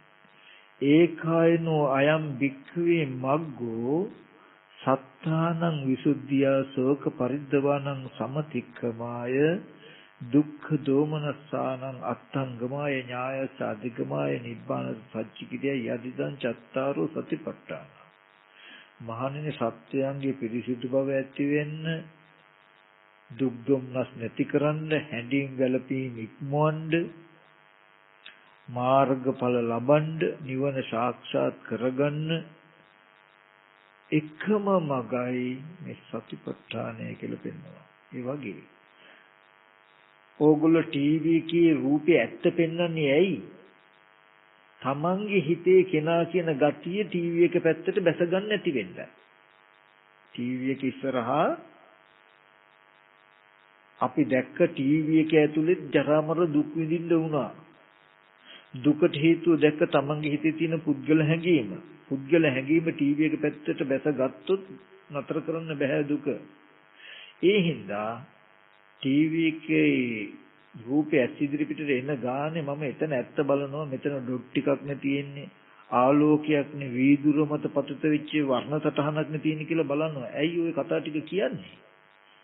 ඒ ටික පුද්ගලයෙක් කියලා මගේ හිතේ තියෙන ගතිය ඒ රූපෙට බැසගන්න බැරි වෙන්නයි. ඔක්කාන්ති නාම රූපන් නොවෙන්නයි, නාම රූපෙට බැසගන්න නැති වෙන්නයි.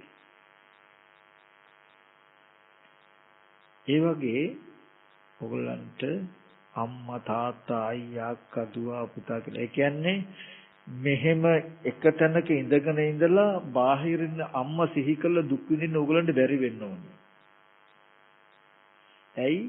සිහි කරන්න හදනකොටම කිංගොතුන්ට නුවණෙන්න ඕනේ මොකද්ද? නෑ එතන තියෙන්නේ කෙස්ලොම් නියදත් හම්මස්නහර ඇට මිදුළු වලින් හැදුණු කොටස් ටිකක්. ඒ රූපේ දකිනකොට අම්මා කියන හැඟීම මටනේ ඇති වෙන්නේ කියලා දකිනවා. තමන් බාහිර රූපේ පැත්ත හිතන්න බෑ. ඒ කියන්නේ දැන්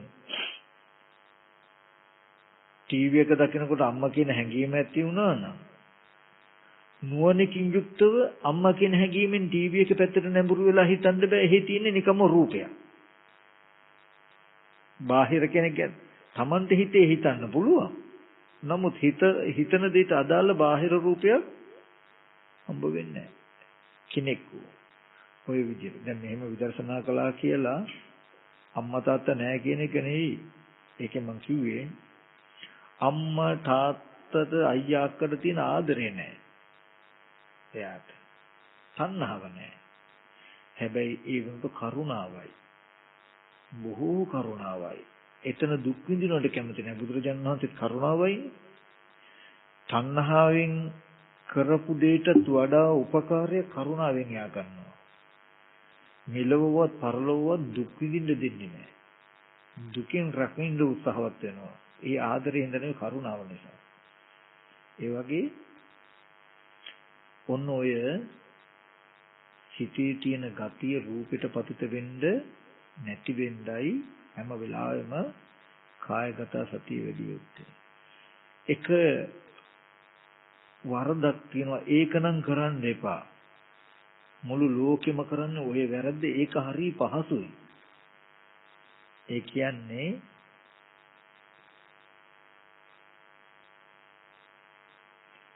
දැන්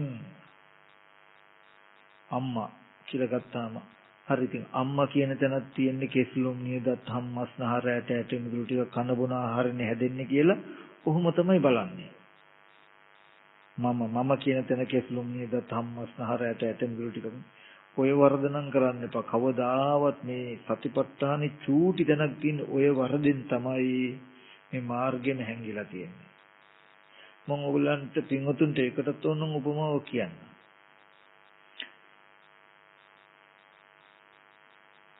මිරිඟුව තියෙන්නේ ජලය නැති තැන ජලය වගේ පෙනෙන මිරිඟු ස්වභාවය ඇස් ඉදිරි පිටට ආවේ.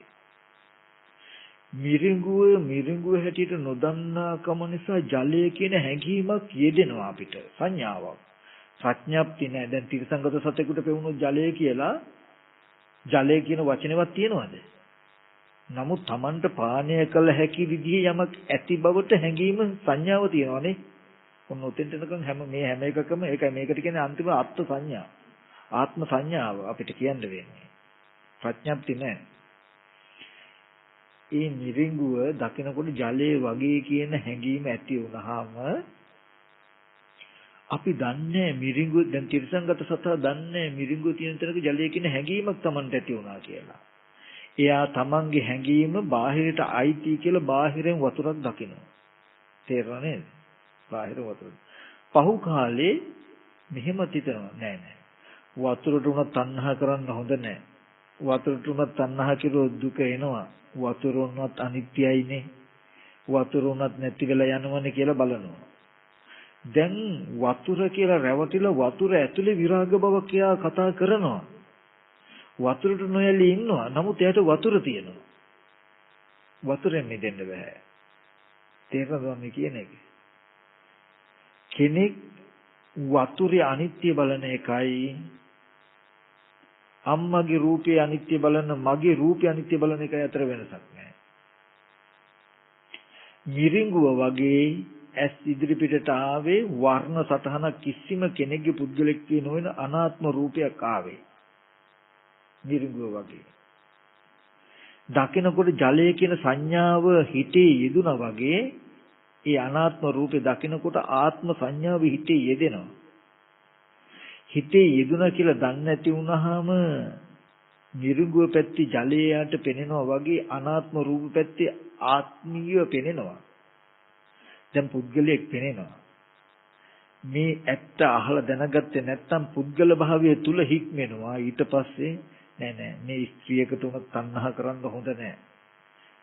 මේ පුරුෂයෙකුට උනත් රාගය ඇති කරන්න හොඳ නැහැ. මම ඉතින් ස්ත්‍රියක් කියලා කිව්වට එතනද තියෙන්නේ කෙස්ලොම් නියදත් හම්මස්නහර ටිකක් මේ කනබන ආහාරනේ හැදිලා තියෙන්නේ කියලා අර ස්ත්‍රියට ඇලෙන්නේ නැති වෙන්න, අර පුරුෂයට ඇලෙන්නේ නැති වෙන්න එයා ආපහු මේක බලනවා. බැලුවාම අවස්ථාවකට කෙලෙස් අඩු වෙනවා. නමුත් එයාට ස්ත්‍රිය නැති වෙන්නේ, පුරුෂයා නැති වෙන්නේ, මිනිසයා නැති වෙන්නේ, සත්‍යය නැති වෙන්නේ. මං කියන දේ තේරුම් ගන්න පුළුවන් නම් තේරුම් ගන්න බලන්න. වෙන ක්‍රමයක් නැහැ. නිවන කියලා මුකුත් හොයන්න එපා. දුක නැති කරන්න කියලා වෙන මුකුත් හොයන්න එපා. මේ සැබෑම ජීවිතේ කතාව. අදම යන්න ටීවී එකක් ගාවට ගිහිල්ලා එකින් එක ආවර්ජනා කරලා බලන්න හිත තබලා. මෙහෙම හිත තැබුවාම ඒක ඇතුලේ ඇත්ත වෙලා දුක එන හැටි. එහෙනම් ඊට පස්සේ පුද්ගලයෙක් කියලා බලන්න නැතුව ඒකේ තියෙන ඇත්තටම ඇත්තට හිත තියලා රූප ටික බැලුවොත් මිනිස්සු හම්බ වෙන්නේ නැහැ. පුද්ගලයා හම්බ වෙන්නේ චිත්‍රපටියක් හම්බ වෙන්නේ නැහැ. ලෝකයක් හම්බ වෙන්නේ නැහැ. දුක හම්බ වෙන්නේ නැහැ. එහෙනම් අපි දුක උපද්දවාගෙන සකස් කරගෙනයි පරිහරණය කරන්නේ. ඒ වගේම නිවීම සකස් කරගෙනයි නිවෙන්න වෙන්නේ කියන උත්තරේ හම්බ වෙයි. ඉතින් මිරිඟුව තියෙන තැනක ජලය කියලා දැකලා ජලය අනිත්‍ය බලනවා වගේ සත්‍ය පුද්ගලය මිනිස්සුયો කියලා රැවටිලා ඉවර වෙලා ඒ ඉන්න සත්‍ය පුද්ගලය නොවැළෙන්න බලන්න සතිපට්ඨානෙ වඩන්න එපා. ඒකේ තරම් අමාරුත් නෑ. ඕකට කල්යාණ මිත්‍ර ඇසුරෙන් ඕනෙත් නෑ. ඕන කෙනෙකුට පුළුවන් මේක පුද්ගලයා කියන තැනක තියෙන කොටස් ටිකක් කියලා බලන්න.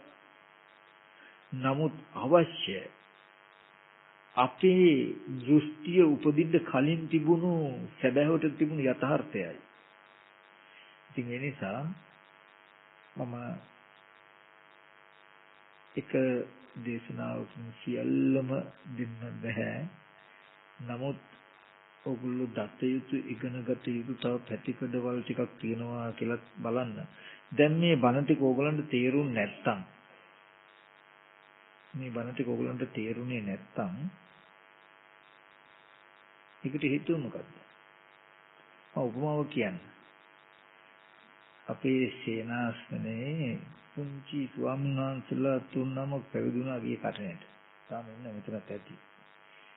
මම කිව්වා තුන්දෙනාට පුතේ ඔගොල්ලෝ සතිපට්ඨානේ ද්වත්තින් සාකාර කුණප කොටස් 32 වචන 32ම කේසාලෝමානකදන්තා කියලා කටපාඩම් කරගත යුතුයි.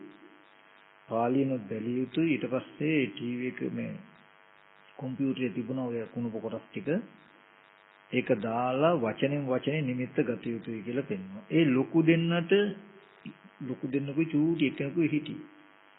ලොකු දෙන්නා ඒක හා කියලා කරන්න ගත්තා. පොඩි එක්කෙනාට බෑ. චූටි එක්කෙනාට කුණප කොටස් ටික පාඩම් කරන්න බෑ. බලනකොට මොකද කියලා ඒක බැරි එයා ඊට එහාට පාත ටික දන්නේ නැහැ. ඒ කියන්නේ අකුරු දන්නේ නැහැ. එතකොට දැන් අර ටික බැරි මොකද ඊට පාත ටික එයා දන්නේ නැති හින්දා අකුරු බෑ. දැන් අකුරු දන්නේ නැහැ කියලා මම පොඩි හාමුදුරන්ට සමතකමටහනක් ඉගෙනුවොත් හරියද? පුතේ එහෙනම් බුදු ගුණ අසුබේ මරණය වඩපන් කියලා කිව්වනම් හරිද අකුරු පුළුවන් වෙයිද? නෑ. එහෙම සමතකමටහනක් වැඩුවත් ඒක උපකාරී වෙන්නේ මොකටද? අකුරු ටික ග්‍රහණය කරගන්න මිසක අකුරු ටික පිටින් ඉගෙනගත්තු ටික ඉගෙනගත යුතුමයි නේද? ඒක ඉගෙන ගත්තාම ආයෙත් දෙවනුවක් ආව හැකි මොකේද? මේ කායගත සතිය වඩන්න. ඒ වගේ පින්වතුන්ට මේ දේශනාව තේරුනේ නැත්නම් අර පුංචි දරුවට දොත්තින් සාකාරයේ බැරි වුණා වගේ ඒ කියන්නේ ඕගලන්ට ඒත් පාත් එක බෑ. ඒ කියන්නේ ස්කන්ධ ධාතු ආයතන ඉන්ද්‍රිය කියන ධර්මතා ටික ඉගෙනගෙන නැහැ. ස්කන්ධ ධාතු ආයතන ඉන්ද්‍රිය පටිච්ච සම්පදාය කියන මේ ධර්මතා ටික ඉගෙනගෙන නැහැ. හොඳයි. ඒක ඉගෙන ගන්න නැතුව සමතකමටහනක් වැඩුවා කියලා ඕගොල්ලන්ට පුළුවන් වෙයිද? නෑ. ඕගොල්ලෝ සමතකමටහනක් වැඩුවොත් ඒ ස්කන්ධ ධාතු ආයතන හොඳට ග්‍රහණය කරගන්න පහසුයි. කවදා හරි දවසක ස්කන්ධ ධාතු ආයතන ඉන්ද්‍රිය කියන දේවල් කියන්නේ ස්කන්ධ කියන්නේ ඇස් ඉදිරියට එන රූපය ඇත්ත මොකද්ද? කන ඉදිරියට එන ශබ්දය ඇත්ත මොකද්ද කියලා ඌ ආකාරي ඌ විදිහට අහගන්න එක. ඒ විදිහට අහගත්තොත් සමාධි උපකාර ඒක අහගන්න. අහගත්තොත් ඔන්න එතන පිරුණාම මේක ගැඹුරු නැති වෙයි. අර පුංචි දරුවට අකුරු ටික හොඳට ඒ කියන්නේ එයාට තාම බෑ අයන්න අඳුරනවා. අල්ම යන්න අඳුරනවා. මා යන්න අඳුරනවා. නමුත් මේ තුනම එකට අයන්න අල්ම යන්න මා යන්න කිව්වම එකට ගලපලා ගන්න බෑ. අම්මා කියලා අපව අල්ලලා දෙන්න ඕනේ. ගොඩක් පොඩි මෙතනත් ඇති. ඉතින් මේ සැදෑම සිද්ධියක් මම කියන්නේ. ඕකට මම සමතකමට හන කියලා මට දුන්නා කියලා කිසි වෙලාවක ඒක පුළුවන් වෙන්නේ නැහැ. ඒ වගේ ඔයගලන්ට බන ගැඹුරයි මේ කියන එක තේරෙන්නේ නැත්තම් ඒ කියන්නේ මේක තේරෙන්නේ නැහැ කියන්නේ ඒිට පහත් දෙල බෑ. උත්සාහවත් වෙන්න. ඉබඳු අද අපිට මේ දේශනා නොතේරුනේ යම් ධර්මයක් නොදැනීම නිසා නම් මොන විදිහකට හරි ජීවිතේම වේදන් කළ හරි ඒ ධර්මතාව ටික මම හොයා ගන්නවා කියලා උත්සාහවත් වෙන්න. පින්වතුනි ගොඩාක් දෙනෙක් මෙතරම ප්‍රතිලා මෙතන මැරෙන අය සසර පරතරක් හොයන්නේ බොහෝම ටික දෙනයි. කාලා බීලා කෙවල් දුරල් හදලා දූ දරුවෝ හදලා ලෝකේ දේවල් එක්ක ගැහිලා ජීවිතේම වැය කළා හිස් අතිම මැරිලා යන අය වෙන්නේ. පින්වතුනි මේ අවුරුදු 50-60 නෙමෙයි ජීවිතය යථාර්ථය කියලා කියන්නේ. මේ අවුරුදු 50-60 නෙමෙයි සැබෑව කියලා කියන්නේ. මේක හුදු ප්‍රත්‍යක්ෂ මාත්‍රයක් විතරයි. ඒ නිසා ජීවිතේ ජීවත් කරන්න රස්සාව කරන්න. යුතුයකමක් තියෙන නිසා ගෙවල් දොරවල් හදන්න දරු මල්ලන්න සලකන්න. නමුත් මේ හැම දෙයකටම ඔබෙන් ජීවිතයේ සැනසෙල්ල ලබා දෙන විමුක්තියේ මාවත මා විසින් සෙවිය යුතුයි කියන නුවණකුත් හදාගන්න. එහෙම නැති වුණොත් අපි හැම කෙනාටම වෙන්නේ ලෝකේ හැමෝටම වෙච්ච එකම කතාව විතරයි. ඉතින් ඒ නිසා මතක් කරන හැම දිනාටම මේ කරපු දේශනාව තුළින් සමහර විටක තේරෙන්නත් ඇති නොතේරුණා. ඒ නොතේරුනේ ඊට මුලින් තව තියෙන ටික නොදන්නකම නිසායි මේ ධර්මය කොහොම හරි තේරුම්ගෙන අවබෝධ කරගෙන මේ සංසාර දුකින් අදම මිදෙනවා මේ දුක්සහගත සසර මේ ජීවිතයේදීම අවසන් කරගන්නවා කියලා හැමදෙනාම හික්මෙන්න ඒ සඳහා මේ දේශනාව මේ පිමුතුන්ට පාරමිතාවක්ම වේවා.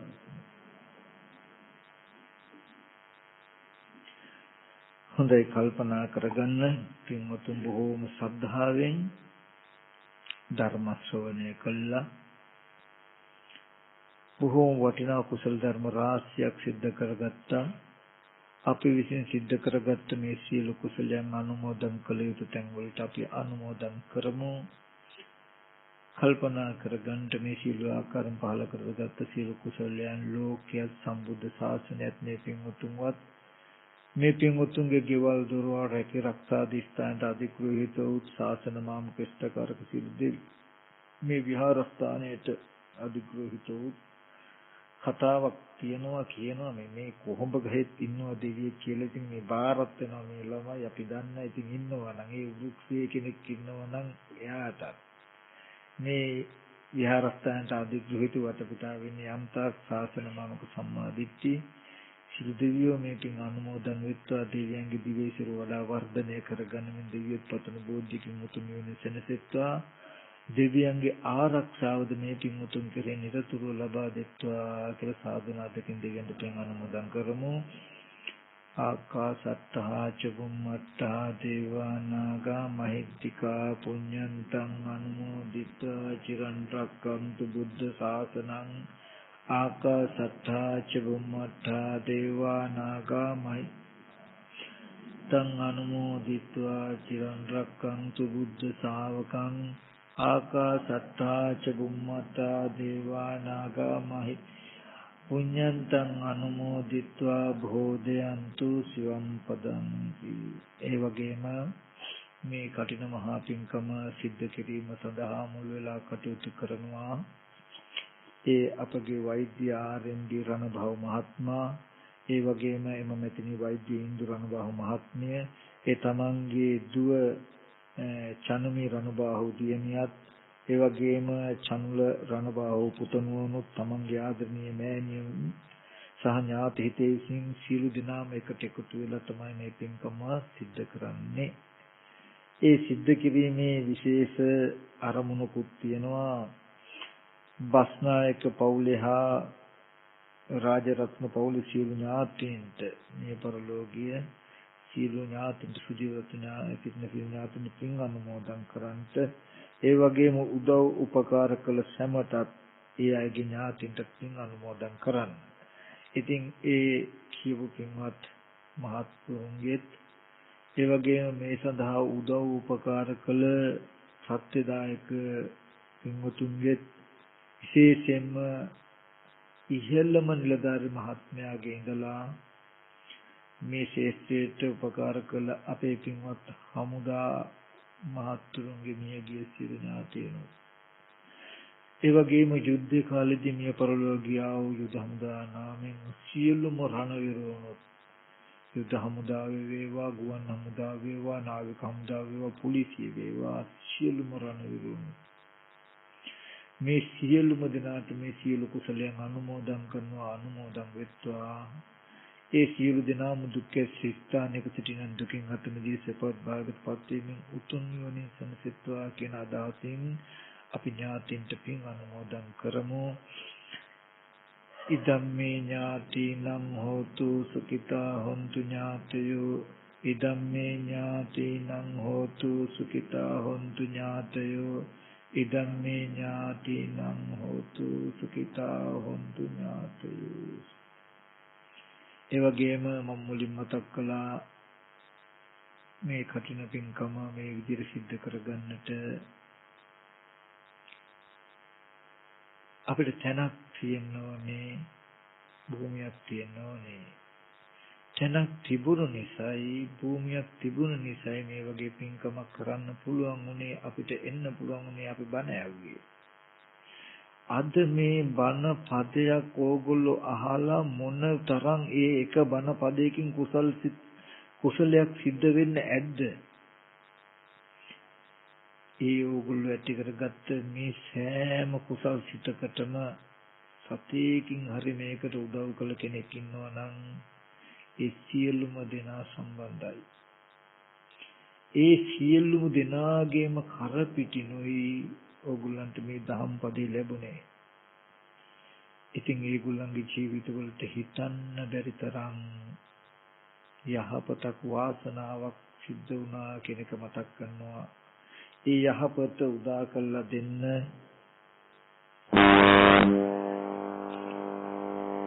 මුල් වෙලා කැපුලා කටයුතු කළා. විශේෂයෙන්ම ඒ නාගරික සංවර්ධන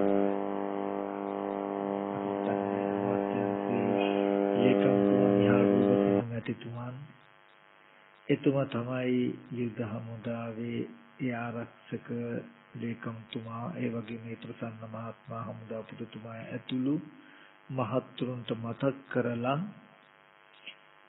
මේ විහාරස්ථානය හදන්න ශ්‍රමදායකත්වය ලබා දෙන්න කටයුතු කළේ. ඒ ඉහළ නිලධාරීන්ගේ අනුදැනුම මත පිහිටලා ඒ ඉංජිනේරු බලකායේ කර්නල් කුමාර මැතිතුමා, ඒ වගේම කපිතාන් තනේන්දු මැතිතුමා, ඒ වගේම රෙජිමෙන්තු සාජන් මේජර් මధుරසිංහ මැතිතුමා මුල් වෙලා තමන් යටතේ ඉන්නේ දරුවන්ව මේ ස්ථානෙට යොමු කළා. මම මතක් කළා ඒ දරුවෝ මේකේ වැඩ කළේ රස්සාවකට නෙවෙයි, හමුදාවක නෙමෙයි. ඒගොල්ලෝ වැඩ කළේ ඒගොල්ලෝගේ හිත තිබුණා, ඒගොල්ලෝ දැනගෙන හිටියා මම මේ සේවය කරන්නේ මගේ බුදුහාමුදුරන්ටයි කියන අදහස. මගේ බුදුහාමුදුරන්ගේ ධර්මයේ ලෝකේ පවතින මම මේ කරන උපකාරයක් කියන හැඟීම ඇතුවම ඒගොල්ලෝ කටයුතු කළ නිසායි මේ වර්තමාන තත්ත්වයට නිර්මාණය වුණේ. කෘතවේදීව ඒ සියලුම හමුදා මහත්තුරු මතක් කරනවා. ඒ වගේම එතුමන්ලා ශ්‍රම දායකත්වයෙන් මේක කරන්න මුල් වුණත් ඒකට ද්‍රව්‍ය කර්මලා ගොඩාක් අවශ්‍ය වුණා. ඉතින් මේ ද්‍රව්‍ය කර්මලා ලබා දීම අතරින් සුතවේදීව පුණ්‍යානුමෝදනාව යුතුව මතක් කට යුතුයි. අපේ ජනක ප්‍රදීප් ලියනගේ මැතිතුමා එතුමා පෞද්ගලිකව හම්බ කරපු ධනය බොහෝ සෙයින් මේකට වියදම් කළා. ඒ මෑණියන්ට ඒ පියාණන්ට ආශිර්වාදයක් වෙන්න කවදාවත් ඒ පරිත්‍යාගය හිස් එකක් නම් වෙන්නේ නැහැ. ධර්මයයි කියලා තව මොනවා හරි ප්‍රලාපයක් කියන තැනක් නම් වෙන්නේ නැහැ.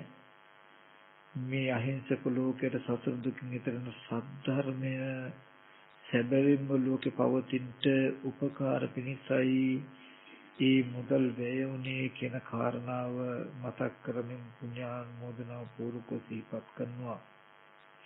ඒ වගේම විදේශගතව සිටින බොහෝ පින්වතුන් විටින් විට වාරවලදී පැමිණ හෝ නැත්තම් වෙන ක්‍රම වලින් ඒ වගේම ලක්වාසී බොහෝ පින්වතුන් අපි එක්කෙනෙක්ගේ නමක් හැටියට තව අනිත් අයගේ එක්කෙනෙක්ගේ දෙන කිව්වොත් ඒක වැරදි.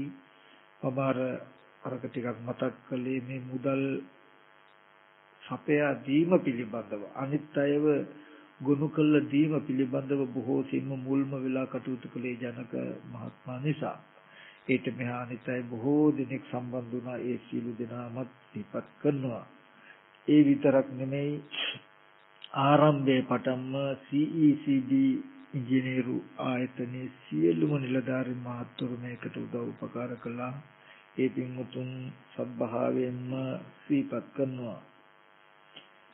ඉතින් මේ තව විස්තර විසින් කියන්න බැරි වෙන්න පුළුවන්. මේ විදිහට මේ පින්කමට උදව් වෙච්ච සියලු දෙනාටම මේ කුසල ධර්මයන් උතුම් නිවන් පිණිස පාරමිතාවක් වේවා කියලා සාදු කියන්නේ. ඒ වගේම වසර 4කට පෙර කාල යාත්‍රා කළ MD කරුණාසේන මහතාට පින් පිණිස එම මැතිනිය කුටියකට ආධාරයක් කළා තියෙනවා. එතුමියට ඕනකමක් තිබුණලු මටම කියලා මේ පින් අනුමෝදනාව කරන්න. ඉතින් මම ඒ පින් අනුමෝදනාව බාරගත්තේ මීට වසර 4කට පෙර කාල යාත්‍රා කළ MD කරුණාසේන මැතිතුමාට පින් පිණිස ඒ සංඝයා උදෙසා කළ ආධාර කළ ඒ පින්වතුන්ට ඒ ආධාර කුසල ධර්මයන්ද මේ සියලු කුසල ධර්මයන්ද හේතු උපනිශ්‍රය වීමෙන් ඒ කරුණාසේන මහත්මයාට මේ පින් අනුමෝදන් දල දුක්ඛ ස්ථානයේ සිටින දුකින් අත මිදෙස සපවත් භාගපත් වීම මුතුන් නිවන සැනසෙත්වා කියලා සාදු කරතුමා. ඒ වගේම ඊ타මත් සද්ධාවෙන් ඊ타මත් ඕනෑකමෙන් ඊ타මත් ආදරෙන් හැඟීමෙන් තුනුරුවන් වන්දනා කරගන්නට මේ පිළිම වහන්සේ පූජා කළා. අනිත් අය වීට ගුණ කළා. ඉඩ ලැබෙන හැම වෙලාවකම උදව් උපකාර කළා. කටයුතු කළ අපේ මාතර මුනිදාස මහත්මත් ඒ වගේම අපේ රත්නපුරේ වතුර ටැංකිය හදන්න උදව් වෙච්ච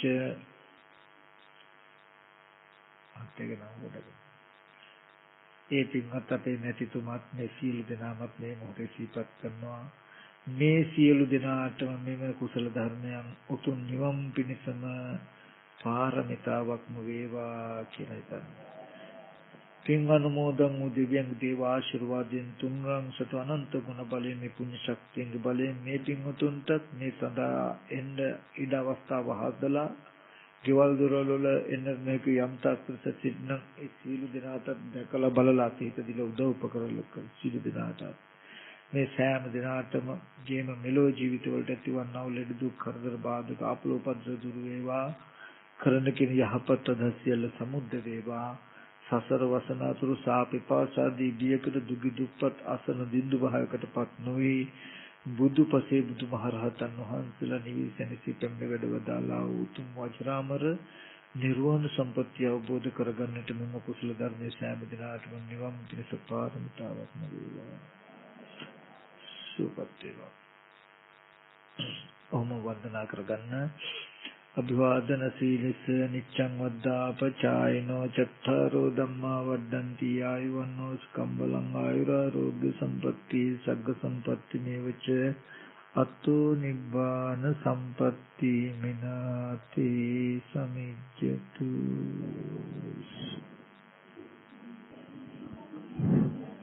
පින්වත්නි, හෙට උදෑසන කටින පෙරහැර රුවන්වැලිසෑය මළුවේ සිට පාන්දර 4ට පිටත් වෙනවා.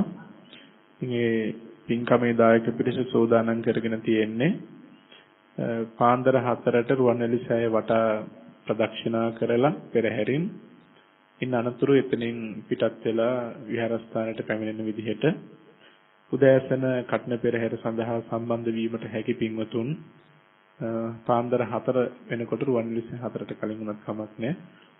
රුවන්වැලිසෑය මළුවට ගියාම පින්කමට සම්බන්ධ වෙන්න පුළුවන්, පෙරහැරට සම්බන්ධ වෙන්න පුළුවන්. ඊට පස්සේ